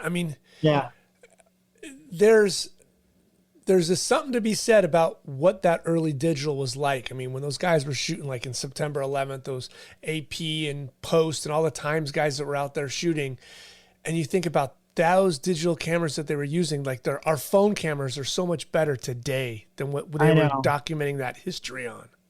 I feel like there is kind of a generation that's gone, a generation of images that are just lost because of that, because it was early digital days. People were deleting images because they just didn't have card space, hard drive space. So I still have all my old negatives of things, and, I don't always go back and look at it, but every once in a while I can go back and I can scan old pictures in, find gems in there that I didn't see the first time. And, that digital era, that early digital era, there were no raw files, they were JPEGs. Right. And I have some of those of my own because, that was the early SI days and it was the late Herald days. And I think there is a generation that's kind of is just gone. Well, you say that about the gems because, you get an assignment. I had this happen to me. I had to shoot like a Dodgers Cardinals game. Maureen's editing, and they're doing a story, I think, on Piazza or something, and that's all they cared about. And I shoot the whole game, and then they mark stuff, and you get it back 2 or 3 weeks later, and then you look at it years later, and you're like, oh, they didn't even look at that photo. They didn't even care about that head over tea kettle play at second. And you look at it now, and you go, that's pretty damn good, but it had nothing to do with Piazza. Right, that's not what they were after at that game. Yeah, and so there's all these crazy gems. A fight broke out, but Piazza wasn't in it. They don't care. It's like, exactly. Oh my God! But it's the way the editing was back then. They were just sitting there, just banging through on a loop, looking through, going through it. Now it's so much easier to send stuff on a low res contact sheet. They get it. They can pick through it. Did you ever have to deal with Opus? Yes, I did. Oh yeah, I was involved in the early days of Opus for sure. That was goddamn thing. That was a nightmare. You know what's funny? And I was honest about this. I still have an Opus machine. So because it was an old PC that they for people who don't know, it was the system in the early digital days of SI. After I had trained everybody, and they were kind of starting to really take it seriously, where it was this software was built into a computer that It would create low res JPEGs. So on location, instead of, in the beginning of digital days, if you remember, we were shipping cards in. Yes. Right. We were literally, instead of shipping film, we were shipping cards. So it kind of defeats the whole purpose of shooting digital. But it was a transition period, right? And it was a cost factor, though. Well, right. They had 3 people whose jobs it was to pick up film at the airports, right? All weekend long from the 3 major New York airports. That's all they would do. We would ship it in the Jack Fox bag, and we would call in and say, hey, it's on this flight. And I've heard stories the old days when they used to give it to the pilot. They would just give the film to the pilot. I mean, we weren't doing that, but we would use Delta Dash or whatever those services are. I still have a couple of bags. I've kept Do them. you really? Yeah, Oh, just like cool. I'm thinking about framing one because it's the huge giant SI bag, and it's that's cool. I think I have a caption envelope somewhere, but I don't have any shipping bags. But yeah, so in the early digital days, we would just ship our cards, whatever they were, CF cards or whatever they were at the time.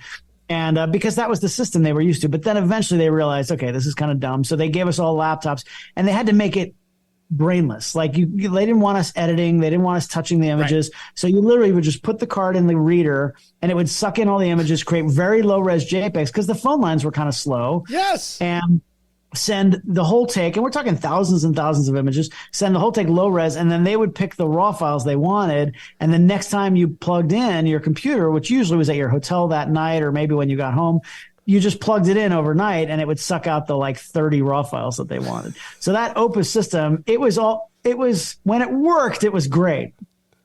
It only worked about 10% of the time, but when it worked, it was great. And to no fault of the programmers, I mean, they did an amazing job with it. But very it's just Yogi Berra of you.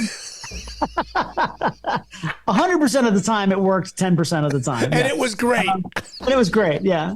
But the funny thing is, and I've told Marguerite this, who is now the director of photography there, a few years ago, I was moving somewhere and I found a Pelican case with an Opus computer in it. And it says Bergman 20, it's got a number on it. And I wrote her and I was like, I found this old machine. I didn't know I had it. It was in storage. It was in a storage unit. And, I said, tell me where to send it. I'll send it. She's like, and I probably shouldn't say it. She was like, don't worry about it. Nobody needs it. It's probably worth $100 at this point, that machine. The material inside. Yeah. I mean, I'm a Mac guy. I'm like, what do I do with it? I'm not going to just throw it out. So I still have it. It's in an orange Pelican case. Yeah. It's in a bright orange Pelican shipping case, and it's got the foam cut out, and it's perfect. But keep the case. It's more valuable. I know, but the case is worth more. Absolutely. So yeah. So maybe tomorrow on eBay you'll see my listing for. No, I'm just kidding. I'm not going to do that. But anyway. But if you want to sell that case, you let me know. No. Yeah, exactly. I'm keeping the case for sure.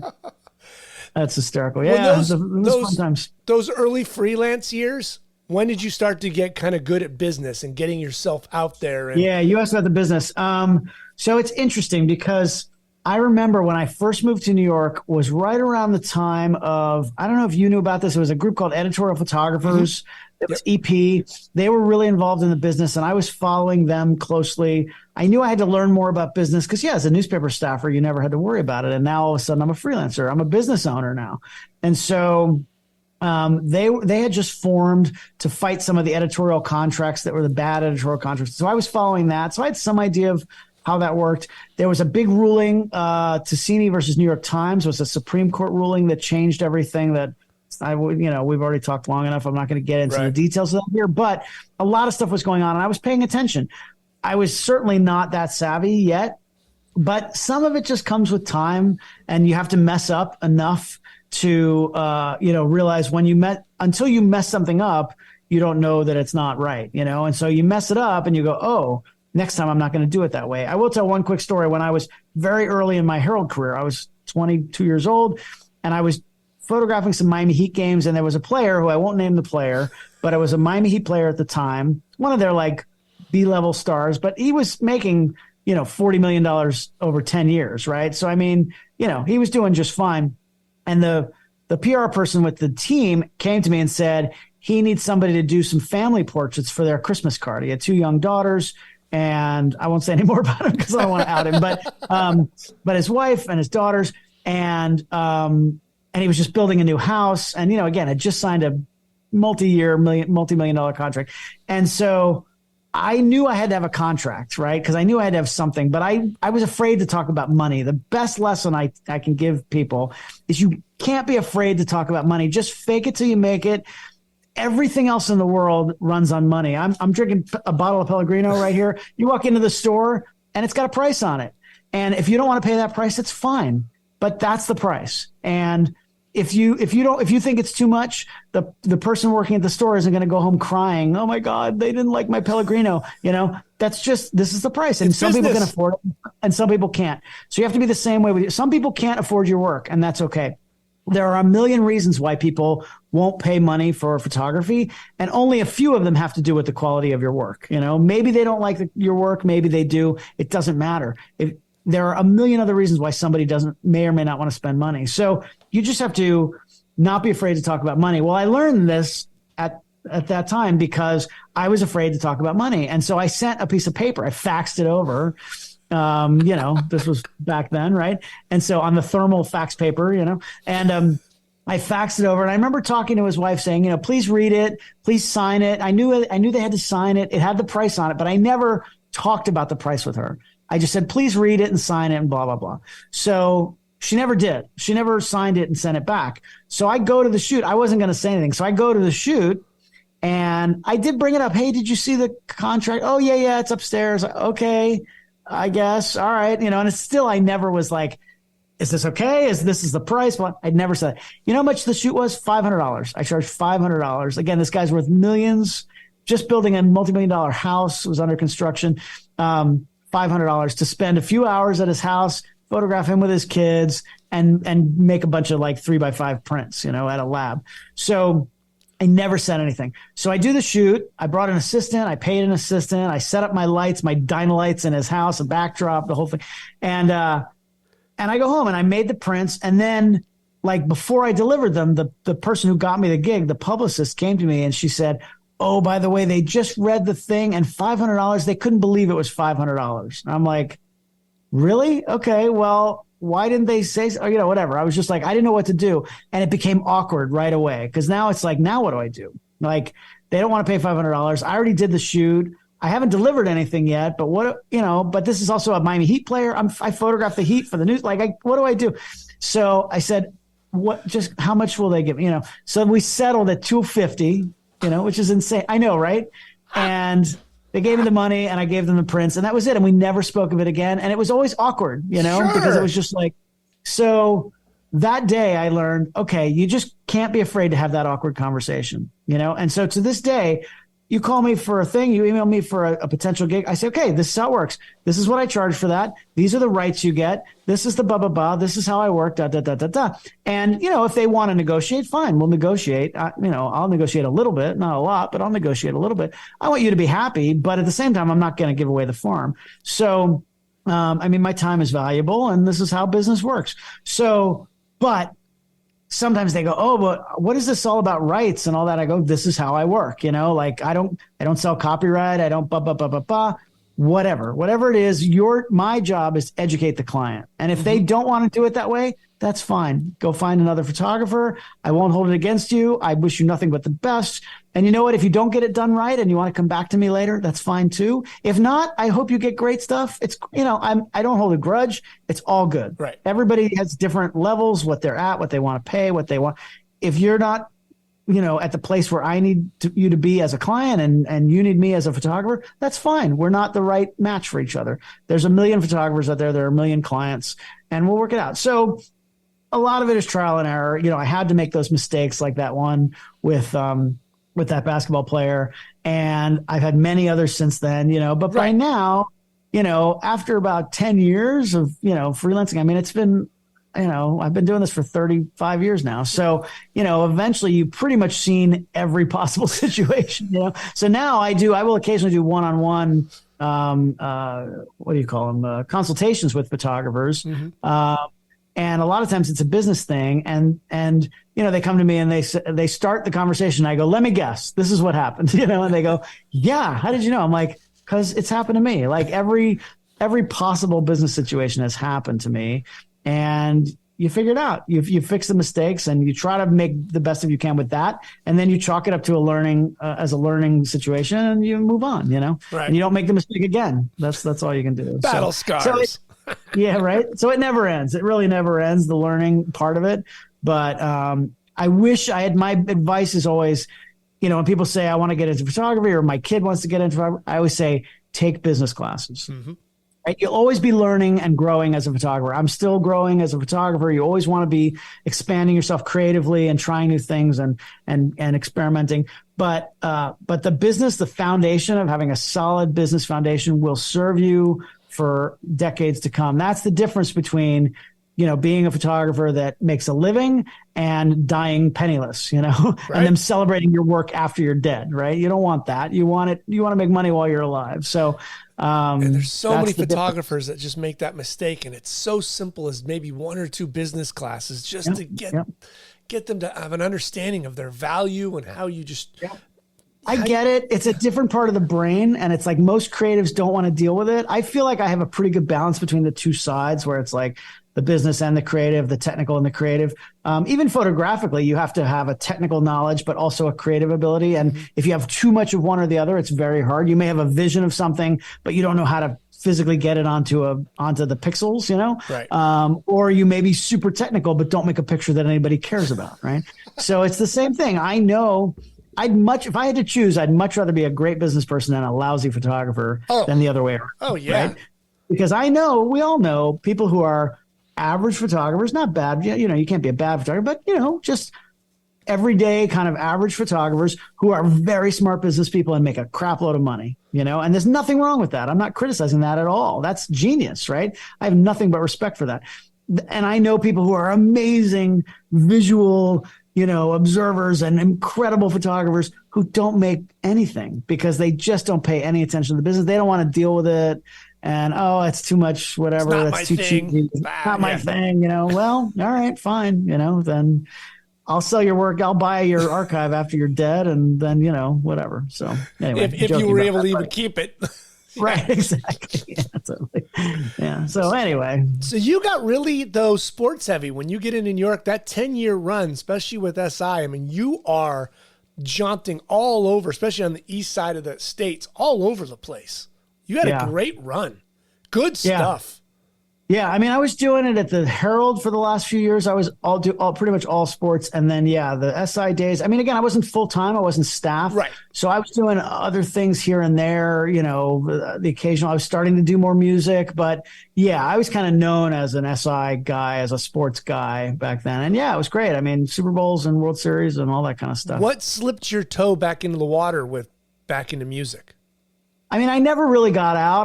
There's not, like I said earlier, there's not that much of that kind of work. So the sports stuff kept me very busy. I was making money. I was having some success with it. So I kept doing it. I'm not going to stop doing it just because, I want to do more of something else. So I started doing some touring with like a club band, in like 2005, 2006, something like that. But it was always between SI things. It was not during football season. It was in football season when I was the most busy. And then I started with the first big tour I did was Bare Naked Ladies. That was like the first big multiple bus tour where I was, sleeping on a tour bus and going from arena to arena for, like a month at a time. That was probably 2008 or so, 7, 8, 9, something like that. And so I was still doing the SI thing at the same time. And I was kind of straddling both worlds there for probably about 4 or 5 years. I started with Bon Jovi in 2010. That was really a huge tour because that was private jets, that was stadiums, that was insane. How does that relationship formed? How does that relationship? I wish I had a simple story for that. It's really just like, how do you get any gig, right? It's someone knows somebody. Well, I'm always hustling. I'm always talking to people. I'm always reaching out.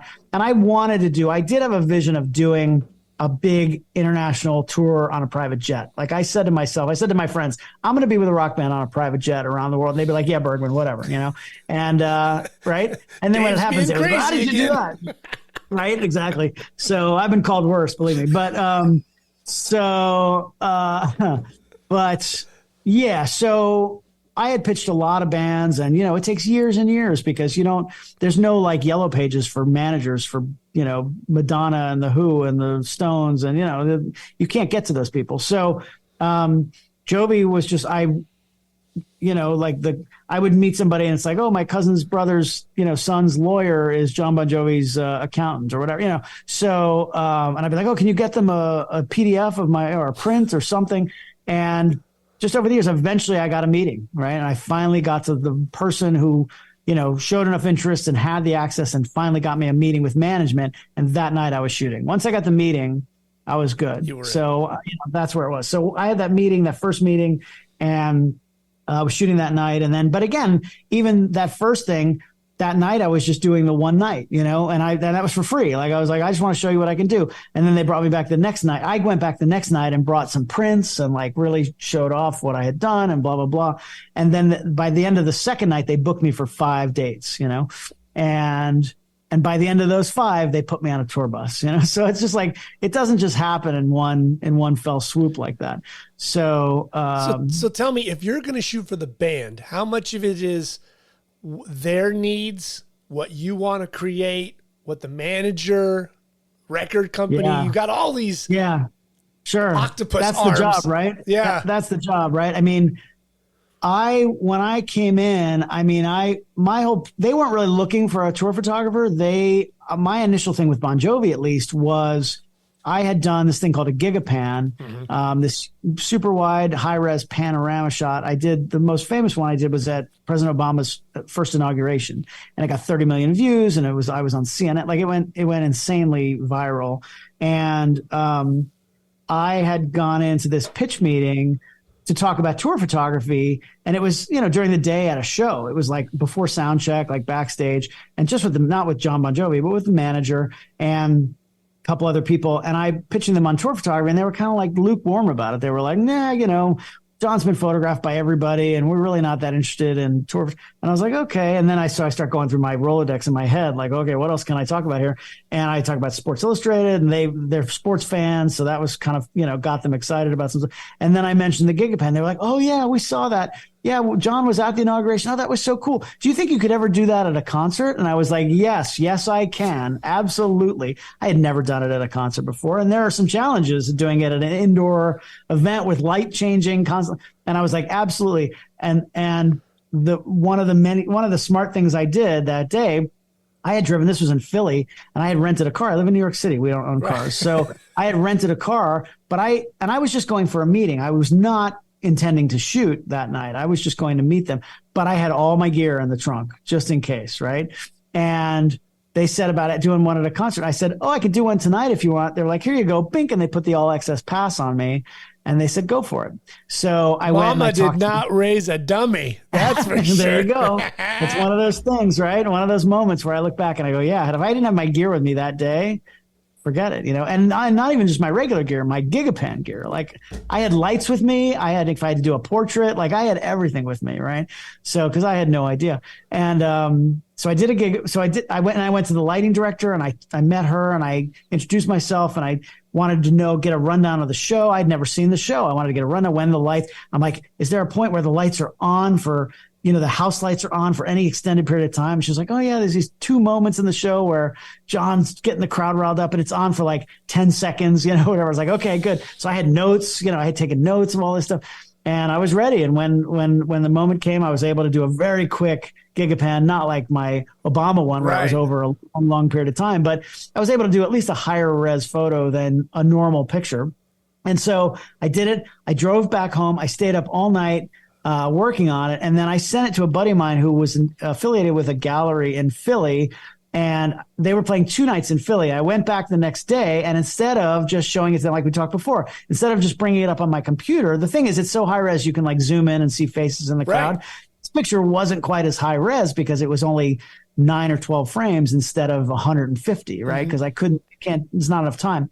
But it was still very high res. It was probably a couple 100 megapixel image or something. So what I did was I sent it to my buddy, and I went by and saw him on my way in, and I went back during the day to meet them. And I said, oh, remember that picture yesterday? Check this out. And I go, and I unraveled a like 60-inch print of the picture. And the manager and whoever was in the room went, wow, that's cool. And they're like, want to do another one tonight? I was like, sure.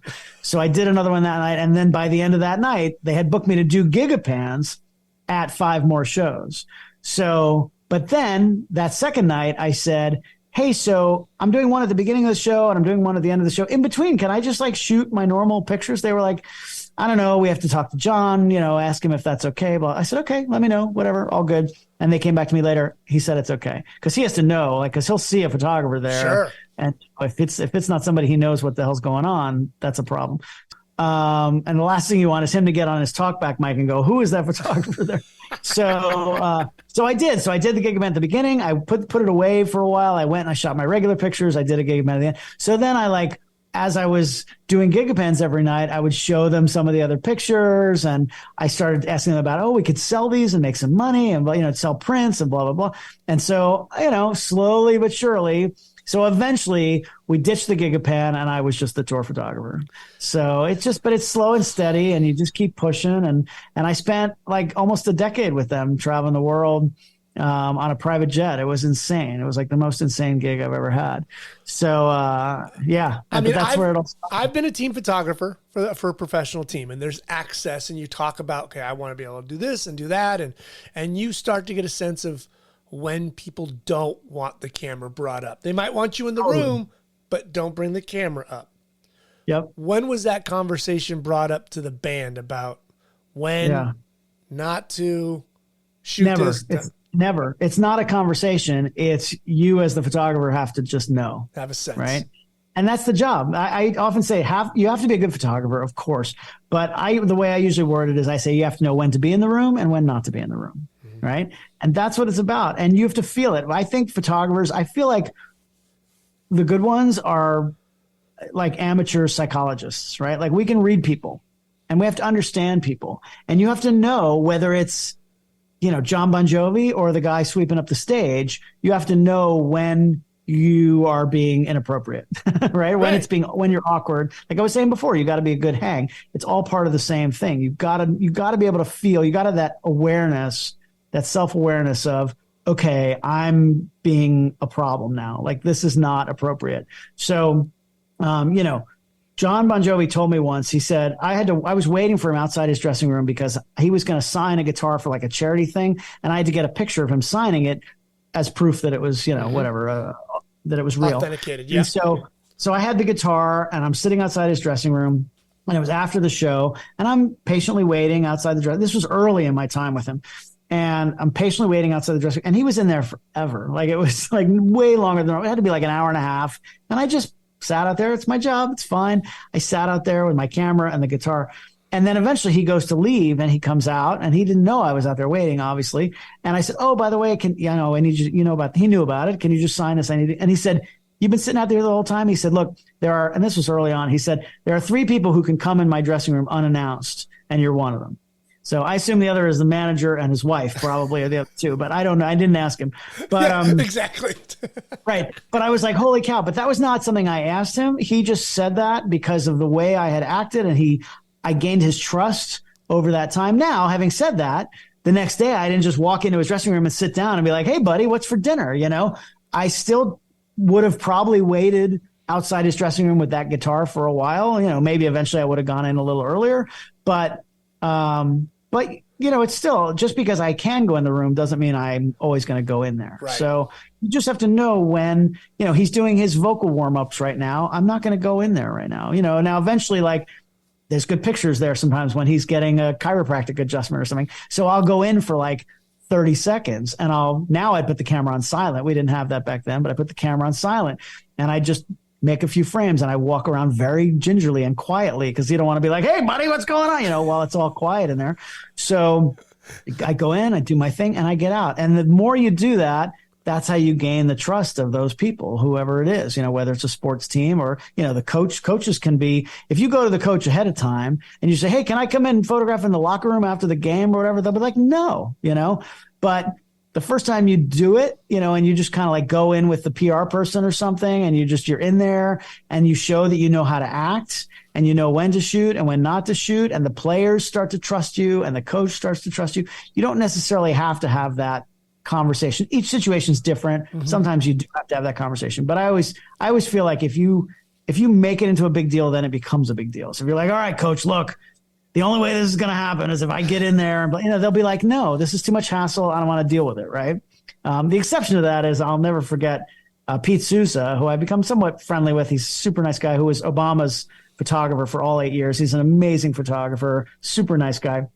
When they offered him the job, he said, I will do it under one condition. I need to have all access, like all access, 100%. I can never be kicked out of the room. I don't care what's going on, blah, blah, blah. And he was willing to walk away from that job if they wouldn't give him that. And they said, okay. And so he did the job. That's the exception. But I think if you're already hired, you're already there, you have to tread gingerly, and you can't, like I said, I think if you make it into a big thing, then it becomes bigger than it is. So I don't know. That's just how it's always worked for me. I'm more of a slow and steady wins the race guy. So I'm just going to slowly start to push my way forward. And 10 years later, you're like, this guy's on the private jet next to us, and you're like, when did that happen? Oh, I've been here for 10 years. You didn't know? Look at this guy. He's here. Yeah.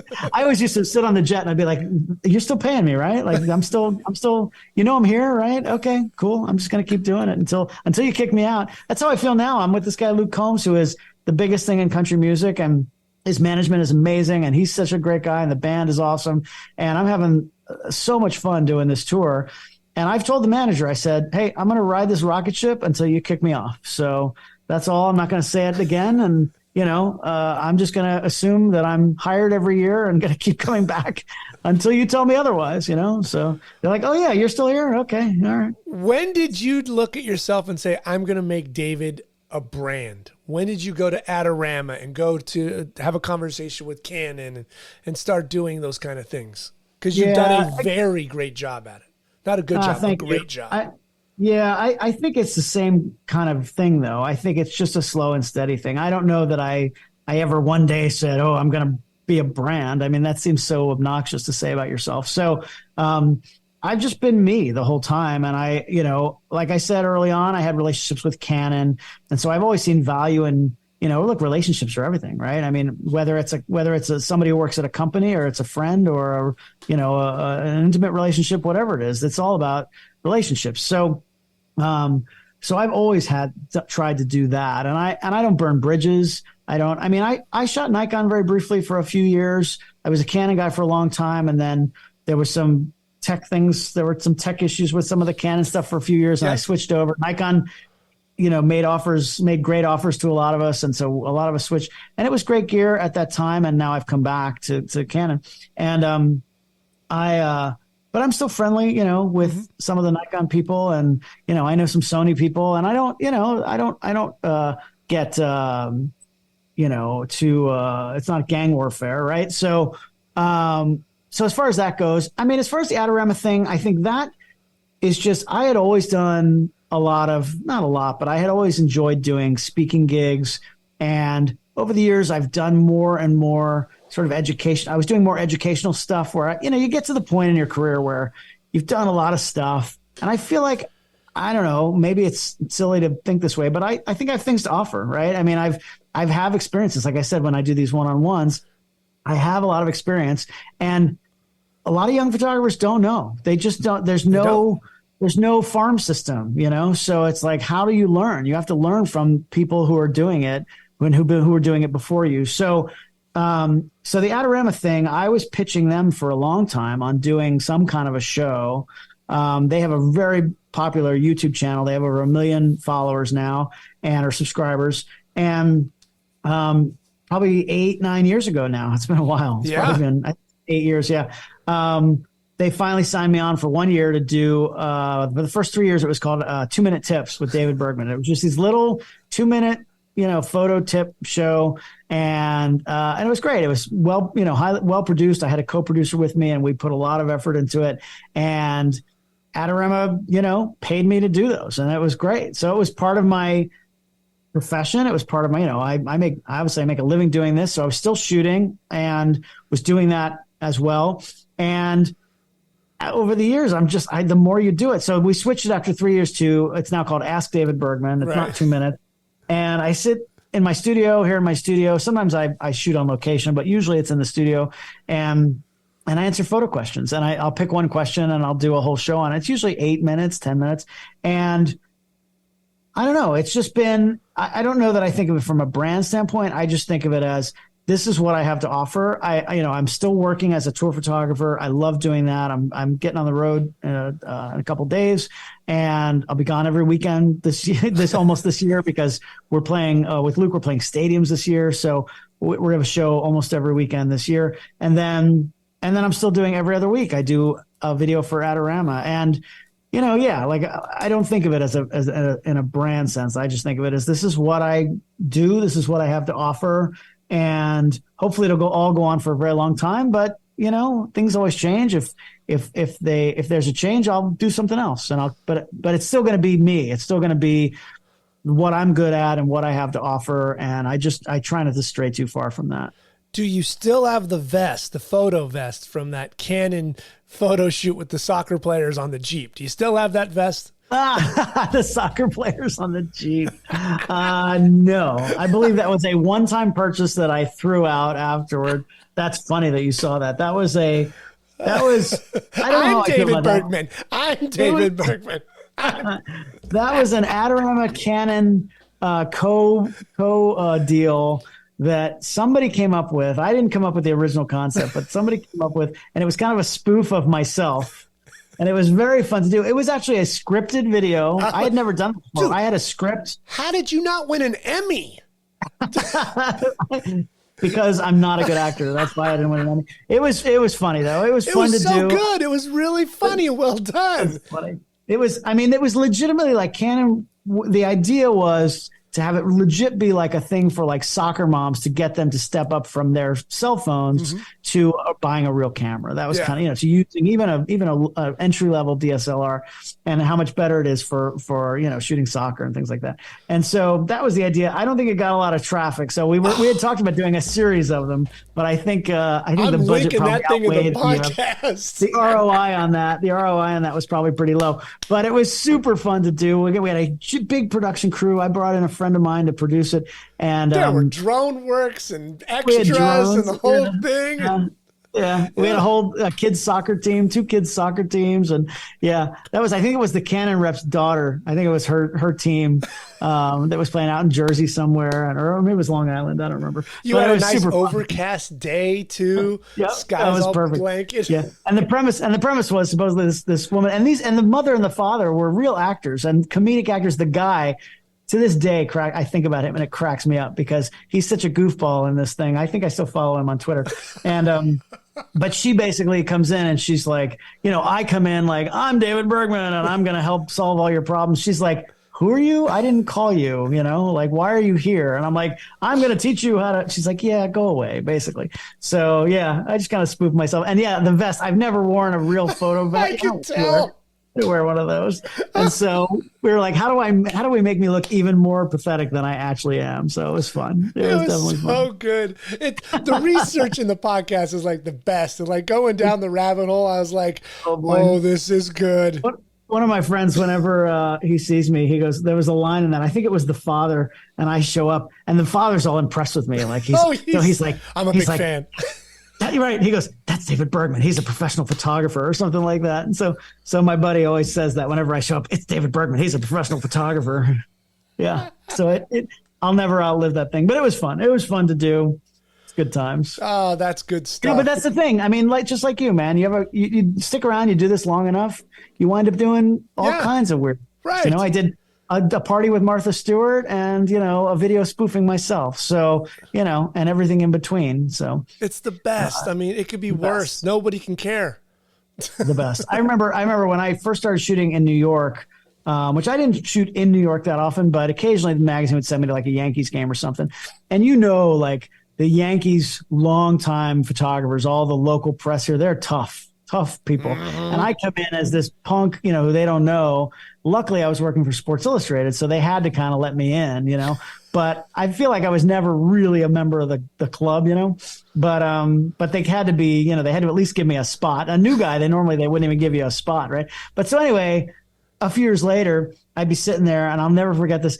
it'd be like a super hot day. You know, you're talking about just appreciating what we do. It'd be a super hot day and covering a long baseball game and there's nothing happening. There's no action. And somebody'd be complaining, oh, the heat. And one of the other guys would lean over and go, hey, it's not like you're building Pintos, you know?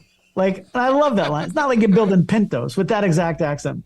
Yeah. And that's what it is. I mean, our worst day is still not that bad. You know, I try to, at the concerts I do now, I try to every show take at least 10 seconds at some point during the night and put my cameras down on my shoulders and just do a 360 and just look around and go, this is my career. Like, this is insane. Like, I love this environment. I love that there are 60,000 people here. Everybody's singing along to the same thing, whatever kind of music you're into, it doesn't matter.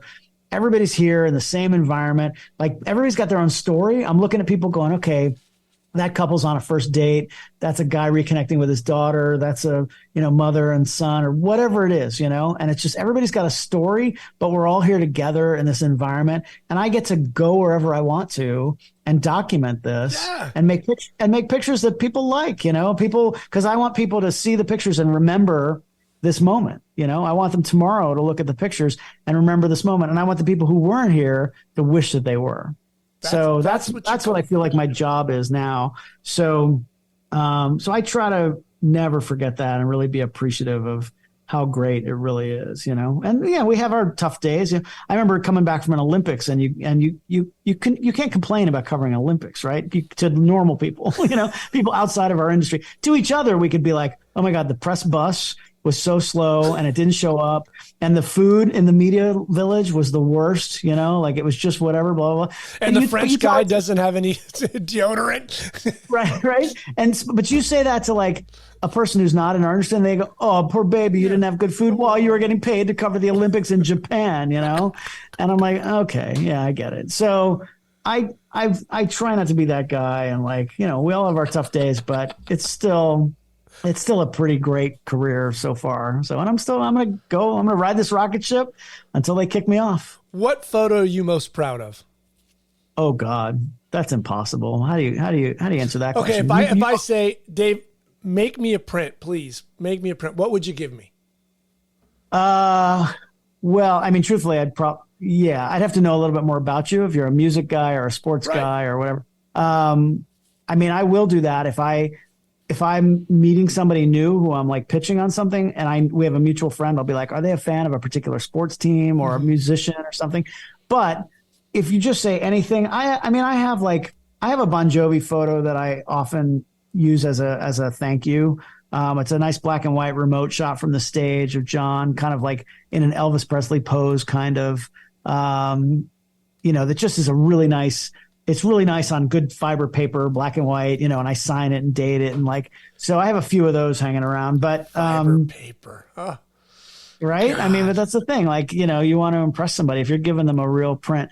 So yeah, if I know nothing about you, it'd be something like that probably. But, you know, look, and I think you're the same way. Like you have kind of, landmarks throughout your career, right? There's little things that, you know, like it was the Aquanaut, right? Was the AP photo when I was, you know, 21 years old. But then, you know, at my time at the Herald, I had the front page of when the Marlins won the World Series in '97, right? And I have Craig Counsell running home on an Edgar Renteria bloop single in the bottom of the 11th inning to win the World Series in Game 7, you know? And photographically, is it the best picture I've ever made in my life? No, but it has meaning because it was the headline says champions and it's the 6-column picture that's like the whole front page. And they made T-shirts and posters. And if I get into a conversation with somebody who lived in Miami at that time, they probably know that photo because it was just one of those moments. Right. And at Sports Illustrated, it was the Drew Brees it's the cover, the Super Bowl cover of Drew Brees picking his kid up in the air with the confetti coming down, you know?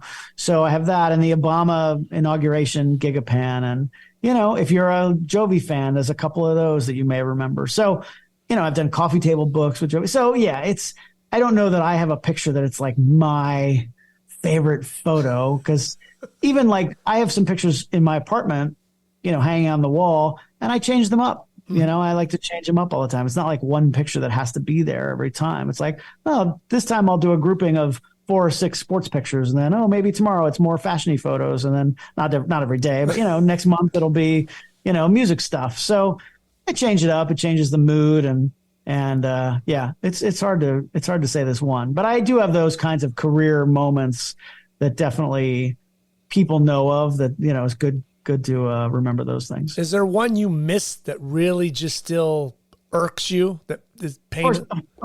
Of course not. I nailed every single one that I ever wanted to. I mean, that always happens. Of course, it happens daily, but I mean, there's not one momentous one that I can think of that it's like, I mean, every sporting event, you always miss something.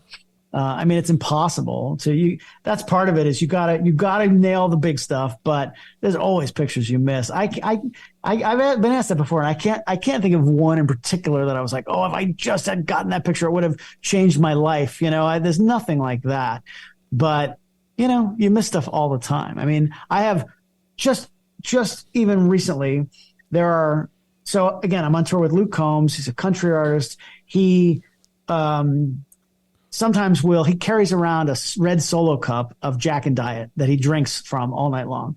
He shotguns a beer during the show. He shotguns a can of beer. He carries around this red cup. Sometimes he will punt this cup into the crowd, right? And it always makes a great picture when he kicks a cup and it splashes everywhere. Well, last year, the stage was a 360-degree stage. It was square, but it was in the middle of the arena, and there was all 4 sides and this crowd around the whole thing. So it's impossible for me to be everywhere, because something could happen on the complete opposite side of the stage. Right. It's not like a normal stage that you can at least stand out in front of it and see everything, right? So I can't tell you how many times I used to joke with people. I'd say, if you want to get a good picture of him kicking the cup, look where I am and go to the opposite side. Because it's more often than not, I almost feel like Luke was screwing with me, and he'd be like, I see Bergman, I'm going to go to the other side.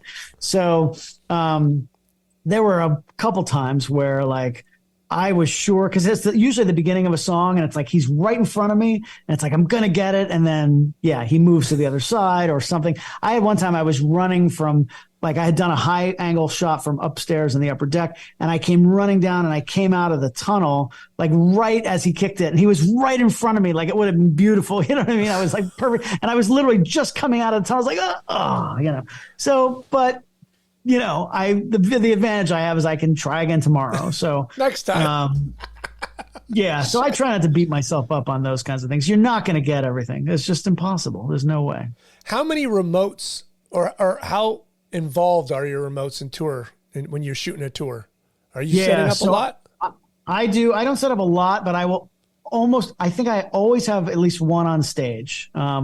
Just because it's another angle that I can shoot on stage, but I'm not up there all night. I don't want to be up there all night. So always having that angle where if Luke turns around and faces the drummer, and is just walking around that area by the front of the stage, I can get that where I can see the crowd and the venue, especially in a stadium. You can see the whole place.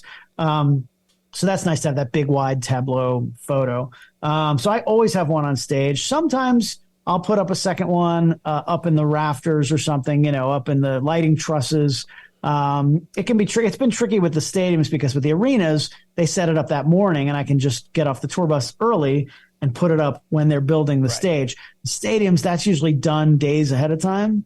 So because they have to build the steel structure way before I get there. So it's a little trickier. I have to ask our crew to bring down a truss, and I try not to do that to them. They'll do it, but they've been very nice to me, but I try not to push that too often.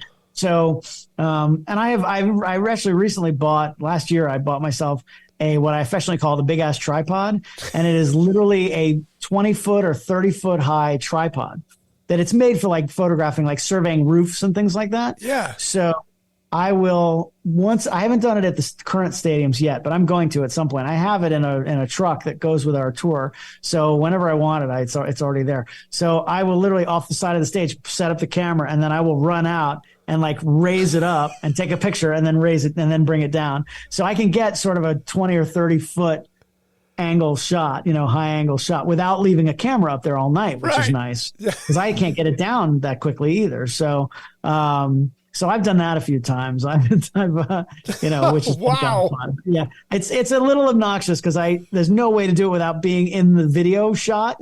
So I I haven't done it at our current stadiums yet, but I will at some point. I'm going to get the cajones to do it at some point. Here comes David. Yeah, I know. You just see me in the background raising up a tripod. So obviously I'm going to do it as fast as I possibly can and get the hell out of there. But yeah, it's a bit tricky. Does the sound of the shutter still get you? Do you still love to push the button? I do. I don't like shooting silent. I remember one of the first times I did it, a friend of mine was at the time co-owned a circus, like a one-ring circus. And I went to see it, and I wasn't there to shoot. I was just there for fun, but they were doing back-to-back shows. So the first show I watched, and then the second one, I was like, I might as well shoot. I'll make some pictures for her and whatever. And so, but again, it was kind of a one-ring circus, daytime, and I just didn't want to be clicking away especially with big bursts of the aerialist floating around or whatever, spinning around. So I went to the silent shutter, and I had never shot. This was with the R5, and I had never shot with the silent shutter at that point. And the weird thing is, first of all, it doesn't feel like you're taking pictures. Like you don't feel it. You don't hear it. There's nothing. So you see the little light blink a little bit, but that's about it. You can't. And so I didn't realize what speed I was at. So I'm taking bursts of like the the ringmaster, just like talking, and I'm shooting 30 frames a second, but I had no idea. I would have heard it or felt it. So I literally shot 800 frames of a woman speaking into a microphone. I was so angry with myself the next day because I had to edit I had to go through all that. I threw out like 700 of them because it's like, I don't need that many. So, and I never throw out images, but that one, the whole shoot, I had like 6,000 frames. It was insane. So now I know, but 30 frames a second is a lot. I wish I had that when I was shooting sports. Yeah. Face eye tracking, like eye face body tracking, and 30 frames a second. You can nail that shot of, the arms in the air and the ball just about to come into the wide receiver's hands with him looking up at it. Those pictures that we prayed for that we almost never got, because at 3 frames, 6 frames a second, you have the ball out of the frame, and then you have the ball in the hands on the next frame. You want the frame in between. At 30 frames a second, and with face detection, you don't even have to think about focus anymore. It's insane. So kids today, let me tell you, you have no idea how good you have it. We photographed uphill both ways in the snow. Carrying a drum. Right, exactly. In film, you have no idea. 24 rolls. SI was cheap. It was 1 frame every 10 minutes. We had to pull the dark slide out and switch those sheets of film. And I didn't have to do. Could you imagine having shot like speed graphics of sports back in the day? Like they did it, they would sit on the first baseline with a speed graphic and shoot 1 frame and then have to pull the thing out and flip it over. And like, I can't even imagine. In a wool suit wearing a fedora. Right, yes. In Philadelphia. That's the thing. You're right. It's one thing if you and I want to go out and fool around in your studio and take a couple of 4x5s. Right. Now let's get dressed up and go to a game. You're right. Wearing good shoes, good and dress shoes. Yeah, Oxford shoes, and your belt, and your vest, and your little thing, and bow tie. Your bow tie, and you're out there, and I can't even imagine. I can't imagine. That's right. Yeah, I can't even imagine. Yeah, that's the thing. Everybody always forgets. They're still dressed to the nines. Yeah. Sidebar. I am going to be an old man here for a second. I do miss the days where people dressed up to go to like the theater or to get on an airplane or things like that. Now, I'm not saying wear a suit, but on an airplane with flip-flops and shorts, come on, people, we're better than that. Put shoes on at least. I don't need to see your feet on the airplane. Please put those things away. Anyway, this is editorial brought to you by Mr. Bergman. And how come the people today, I sound like Rooney, what was his name? 60 Minutes. Yeah, Mickey, Mickey Rooney. Is it Mickey Rooney? Yeah. No. I don't know. Oh, I know. He was the last 2 minutes. He was always the best. Yeah. Just complaining about something. How come people don't dress up anymore to go to the theater? As his eyebrows or eyelashes were like flapping. Anyway, we've covered a lot of topics today, haven't we? Well, tell me about this. You still got workshops going on. You're involved in workshops. You're teaching. That's kind of where we get in our career, where we've got the knowledge, we're going to give it to people. We're not going to be a-holes and make you subscribe for $19.95 and an hour. But you're doing workshops, and you're not just doing them in the U.S. anymore. You're doing them all over the world. Yeah. I mean, to be fair, I do charge people for workshops, but, but I mean, I have plenty of free stuff out there. I thought these were free workshops. Wait a second. Yeah. And you're paying me to go to New England. Right. Exactly. Yeah. I mean, look, all my Adorama stuff is obviously free. All the YouTube stuff, that's all you get for free. many hours of free information from me. But yes, I do host these live workshops, and it is an extension of what I've always been doing, right? Because, I've been shooting concerts for many years. I am a tour photographer, and I get emails all the time from people saying, how do I do that? Like, how can I learn how to do that? And how do I get to experience that? And I've always said, you can't. Like, there's really no way to do it, because to work, there are a lot more people shooting sports than there are shooting concerts. There's just not that many people who get to do it. So for a million different reasons. And so I had this idea to do these like experiential workshops. We have mutual friends who do like sports photo workshops where you spend the day with them. They teach you how to shoot football, and then they have a connection with either an NCAA team or probably not NFL, and then you get to go with them and shoot a game. So I always wanted to do that with concerts. I had to find the right artist who would let me do it. And thankfully, Luke Combs has been amazing. I mean, I started with him 4.5 years ago, at the beginning of 2019, when he was already big, but he was playing small arenas, right? Which is big, but small arenas. Now we're doing stadiums. And so from the beginning, he's allowed me to do these workshops. And so far, knock on wood, still letting me do them. And basically, in an arena, I take 5 photographers. In a stadium, which we're doing now, I take 10 photographers. And you're coming to a David Bergman workshop. I'm going to teach you all day long. You come, I have a room backstage, like the dressing rooms are down at the other end and I'm at one end, and we have our photo room, and you spend the day with me, and it's a workshop. I'm teaching. I've got projector and slideshows, and I go through the whole thing, starting with, exposure triangle. And then I talk about remotes, and I talk about shooting at a club concert when you don't have good lighting and how to do that with available light or with flash and blah, blah, blah. And so I go through the whole thing, the whole gamut from A to Z. And then after that, you get to shoot the show that night. Luke and his management have been amazing, allowing me the access to have my photographers do this. And you shoot the whole show. It's not 3 songs and out. You shoot the whole show. You have pretty much all access. I have a little bit better access than you do, but you have better access than anybody else in the building. So, and it's been really popular. I mean, I've been very happy to bring this experience to people because it is such a fun event. My favorite part of the night is at the end of the night. I always walk in the room when everybody comes back, and I always say, how was that? And they always go, oh my God, that was insane. Like, cause it's such a rush. It's such an adrenaline rush to be that close and to feel 60,000 people behind you, screaming and trying to expose properly and dealing with fast changing light and capturing those moments and doing all that stuff. So it's been super fun. And yeah, this year I'm continuing to do them. We're playing in North America. It's all stadiums. A bunch of them are sold out. I'm taking 10 per show at those. A bunch are sold out. I think there's still space in like Kansas City Pittsburgh, and Boise. Yeah. Pittsburgh. There's a few of what I call the smaller markets, that still have a few spots up. But then we're doing arenas and theaters in New Zealand, Australia, and Europe.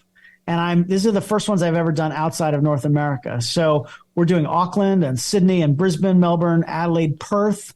And then in Europe, I'm not doing every show in Europe, but I'm doing a bunch of them. Oslo, Hamburg, Amsterdam, Dublin, Belfast, Glasgow, Manchester, and London. Yeah. And I've got workshops in all of those. And I think London's sold out. I think 1 or 2 others are sold out. Dublin sold out, but you still got Northern Ireland, Glasgow. But there's a wait list too. So get on the wait list, because some of those we're doing 2 shows, like London, we're doing 2 shows. So if the wait list gets long enough in a place like London, I will do one the second night. So get on the wait list if you're not on there already. But if you live in one of those places that's sold out. So yeah, so we'll see what happens. Actually, and I don't know when this is going up, but this week we're in Nashville, and when you and I are recording this, and Luke just literally, today's a Tuesday, on Friday he announced we're doing a second show in Nashville. So like he literally added a stadium date the day, 1 week out. I've never heard of that happening in the music industry ever. 1 week before a show to add a stadium date with 55,000 people. That's unheard of. Jesus. Like a stadium, you need to start selling that months ahead of time. Like that's insane. And he 1 week out, it was a surprise. It was a surprise to me. I had no idea. I saw the email he sent out to the fans. Like, oh, we just added a second show. I'm like, what? Now, at a theater, that's one thing. At a stadium, insane. So if that happens anyplace else, there's a chance I'd add a second one too. So yeah, it's been a super fun experience. I've done this year. I'm going to hit number 100 of how many of these I've done. Whoa. With Luke. Yeah. So I've got it down. I mean, we have a private Facebook group. After you attend, you get access to this Facebook group, and everybody, who's in there has been through this event, and it's a good group of people. You can post your photos and continue to post, other concerts you wind up shooting. And it's just it's been very gratifying for me to share the knowledge that I've earned. At this point in my career, I have nothing to hide. And, I'm not worried that you're going to like take my job because you know how to expose properly for a concert, So come on out and I'll teach you everything I can. And then you get to experience this amazing thing that most people will never get to do. And it's a once in a lifetime. And I have a lot of people who come back. The very first one we did this year was in Dallas, and 9 of the 10 people were all repeats, were people who had come before. Yeah. Whoa, really? So I get a lot of people who come back. I've had a few come multiple times. So it's just a fun experience. It's once in a lifetime for most people. Oh, absolutely. Think about the fact that let's go to Northern Ireland, go to Belfast, watch the concert, work the concert, learn from you, but get an experience that you can't get anywhere else. Yeah.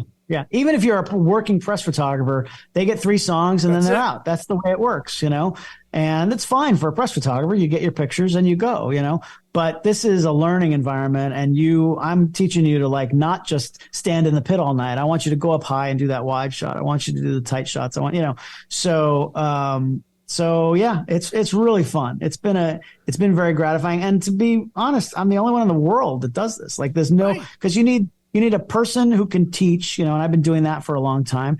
And you need somebody who has the access to a band that's going to allow, and then a band that's going to allow it. There aren't that many professional tour photographers in the first place. So the fact that you have somebody, who is a professional tour photographer and can teach, and the band will allow it, that's unheard of. It really is. When you pitched that to them, were they on board immediately? Because that's pretty crazy to say, I want to do a workshop around your professional event.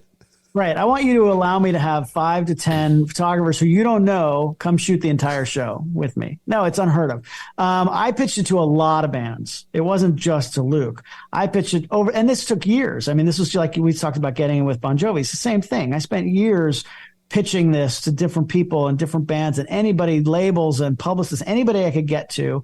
And Luke's manager is somebody I met years ago on another shoot. And he basically he's a forward-thinking guy, and I pitched it from a business standpoint. I have a way of pitching it that makes it a good deal for them, and it's it's more than just because I'm a nice guy and a good photographer. This is a business too. So I made sure it was good for them and good for me and good for the people who come as well. And so he said, "Hey, you know what? Let's try it. Sounds interesting. Let's try it." And after the first few, he was like, "You're good." And that was, 4.5 years ago, and I'm still doing them. So, like I said, I'm going to ride the rocket ship as long as I can. And it's been amazing. And we've gone from playing 8,000 seat arenas to 55,000 seat stadiums, and I'm still doing them. So hopefully it'll last forever, but, we'll see how it goes. I'd love to get a second band, because Luke, he's so big now, he plays fewer shows because they're big shows. Mm-hmm. So I'd love to have a secondary band, who's playing theaters or arenas or something like that, where I could fill in the gaps, when we're not on tour. Luke is my priority. He's been amazing. But, we're only touring half the year. So that's going to give me some time. So we'll see. If I can start doing it with somebody else as well to fill in that time. But I love it. I love the teaching part of it. It really is gratifying. It's enjoyable. And everybody who's come, honestly, I used to send out a survey afterward.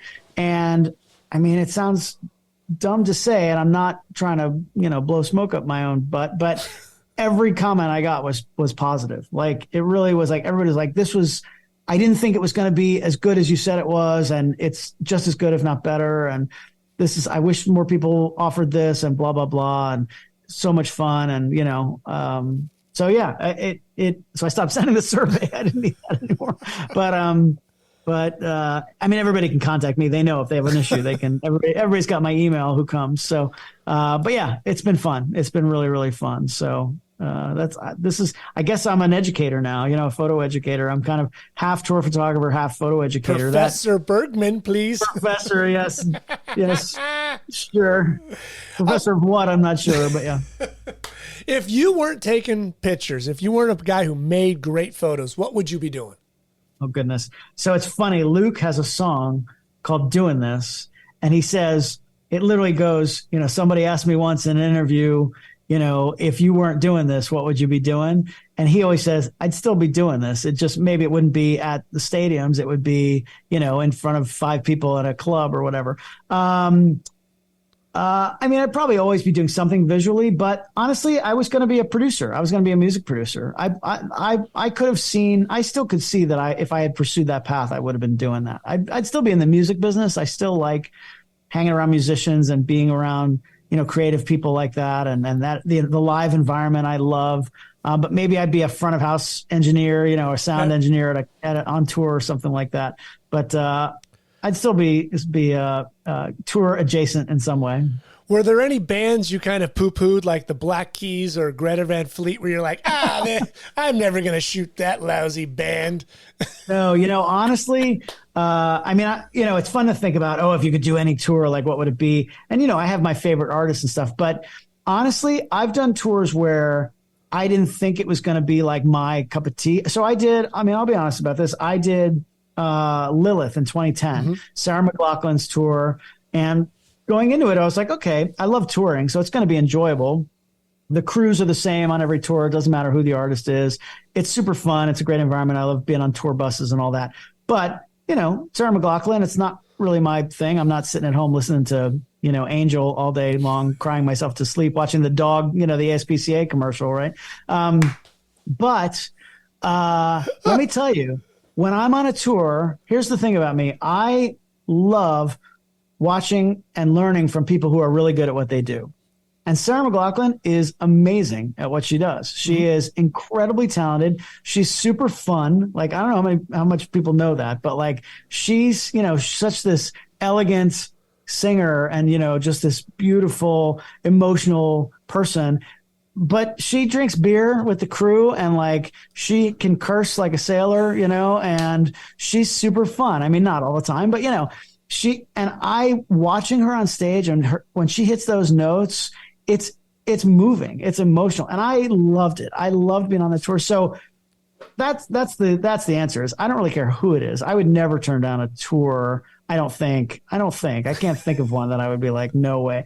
I mean, everybody's got stories. Oh, this artist, their entourage was a nightmare and this blah, blah, blah. But you know what? That's the whole thing. You got to be a good hang. I get along with everybody.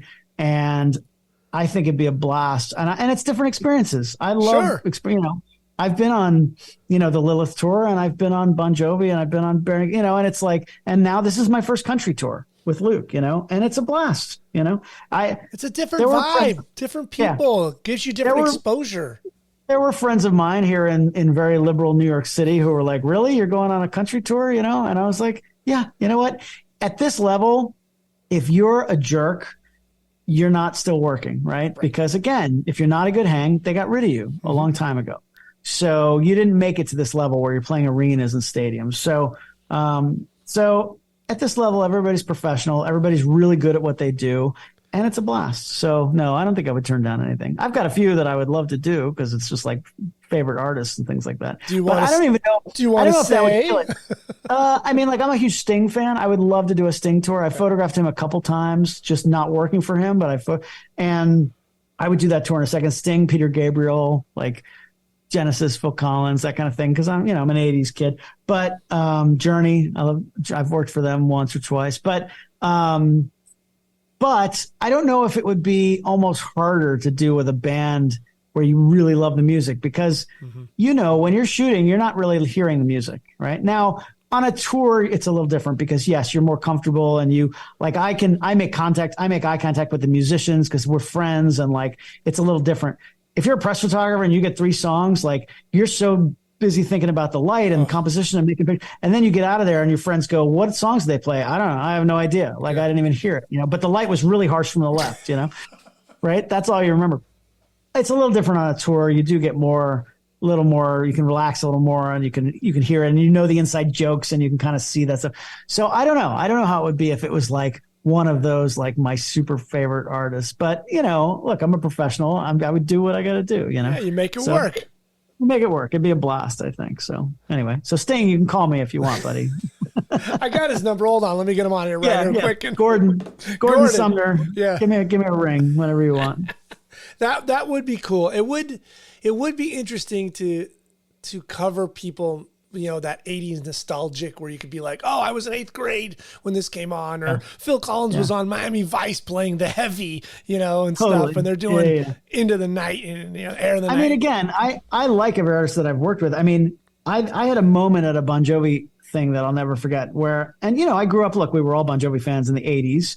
I didn't really follow them from like, the mid 90s to mid 2000s or whatever. But then I got back into them, obviously, when I started working for them. And I have nothing but respect for what they've done and what Jon has done, keeping that band going and at a really high level for a very long time. It'll be 40 years. It's 40 years. So, but here's the thing. We had a moment where they were rehearsing and I was shooting it. And this was at Electric Lady Studios in New York, which is a famous studio where everybody's recorded.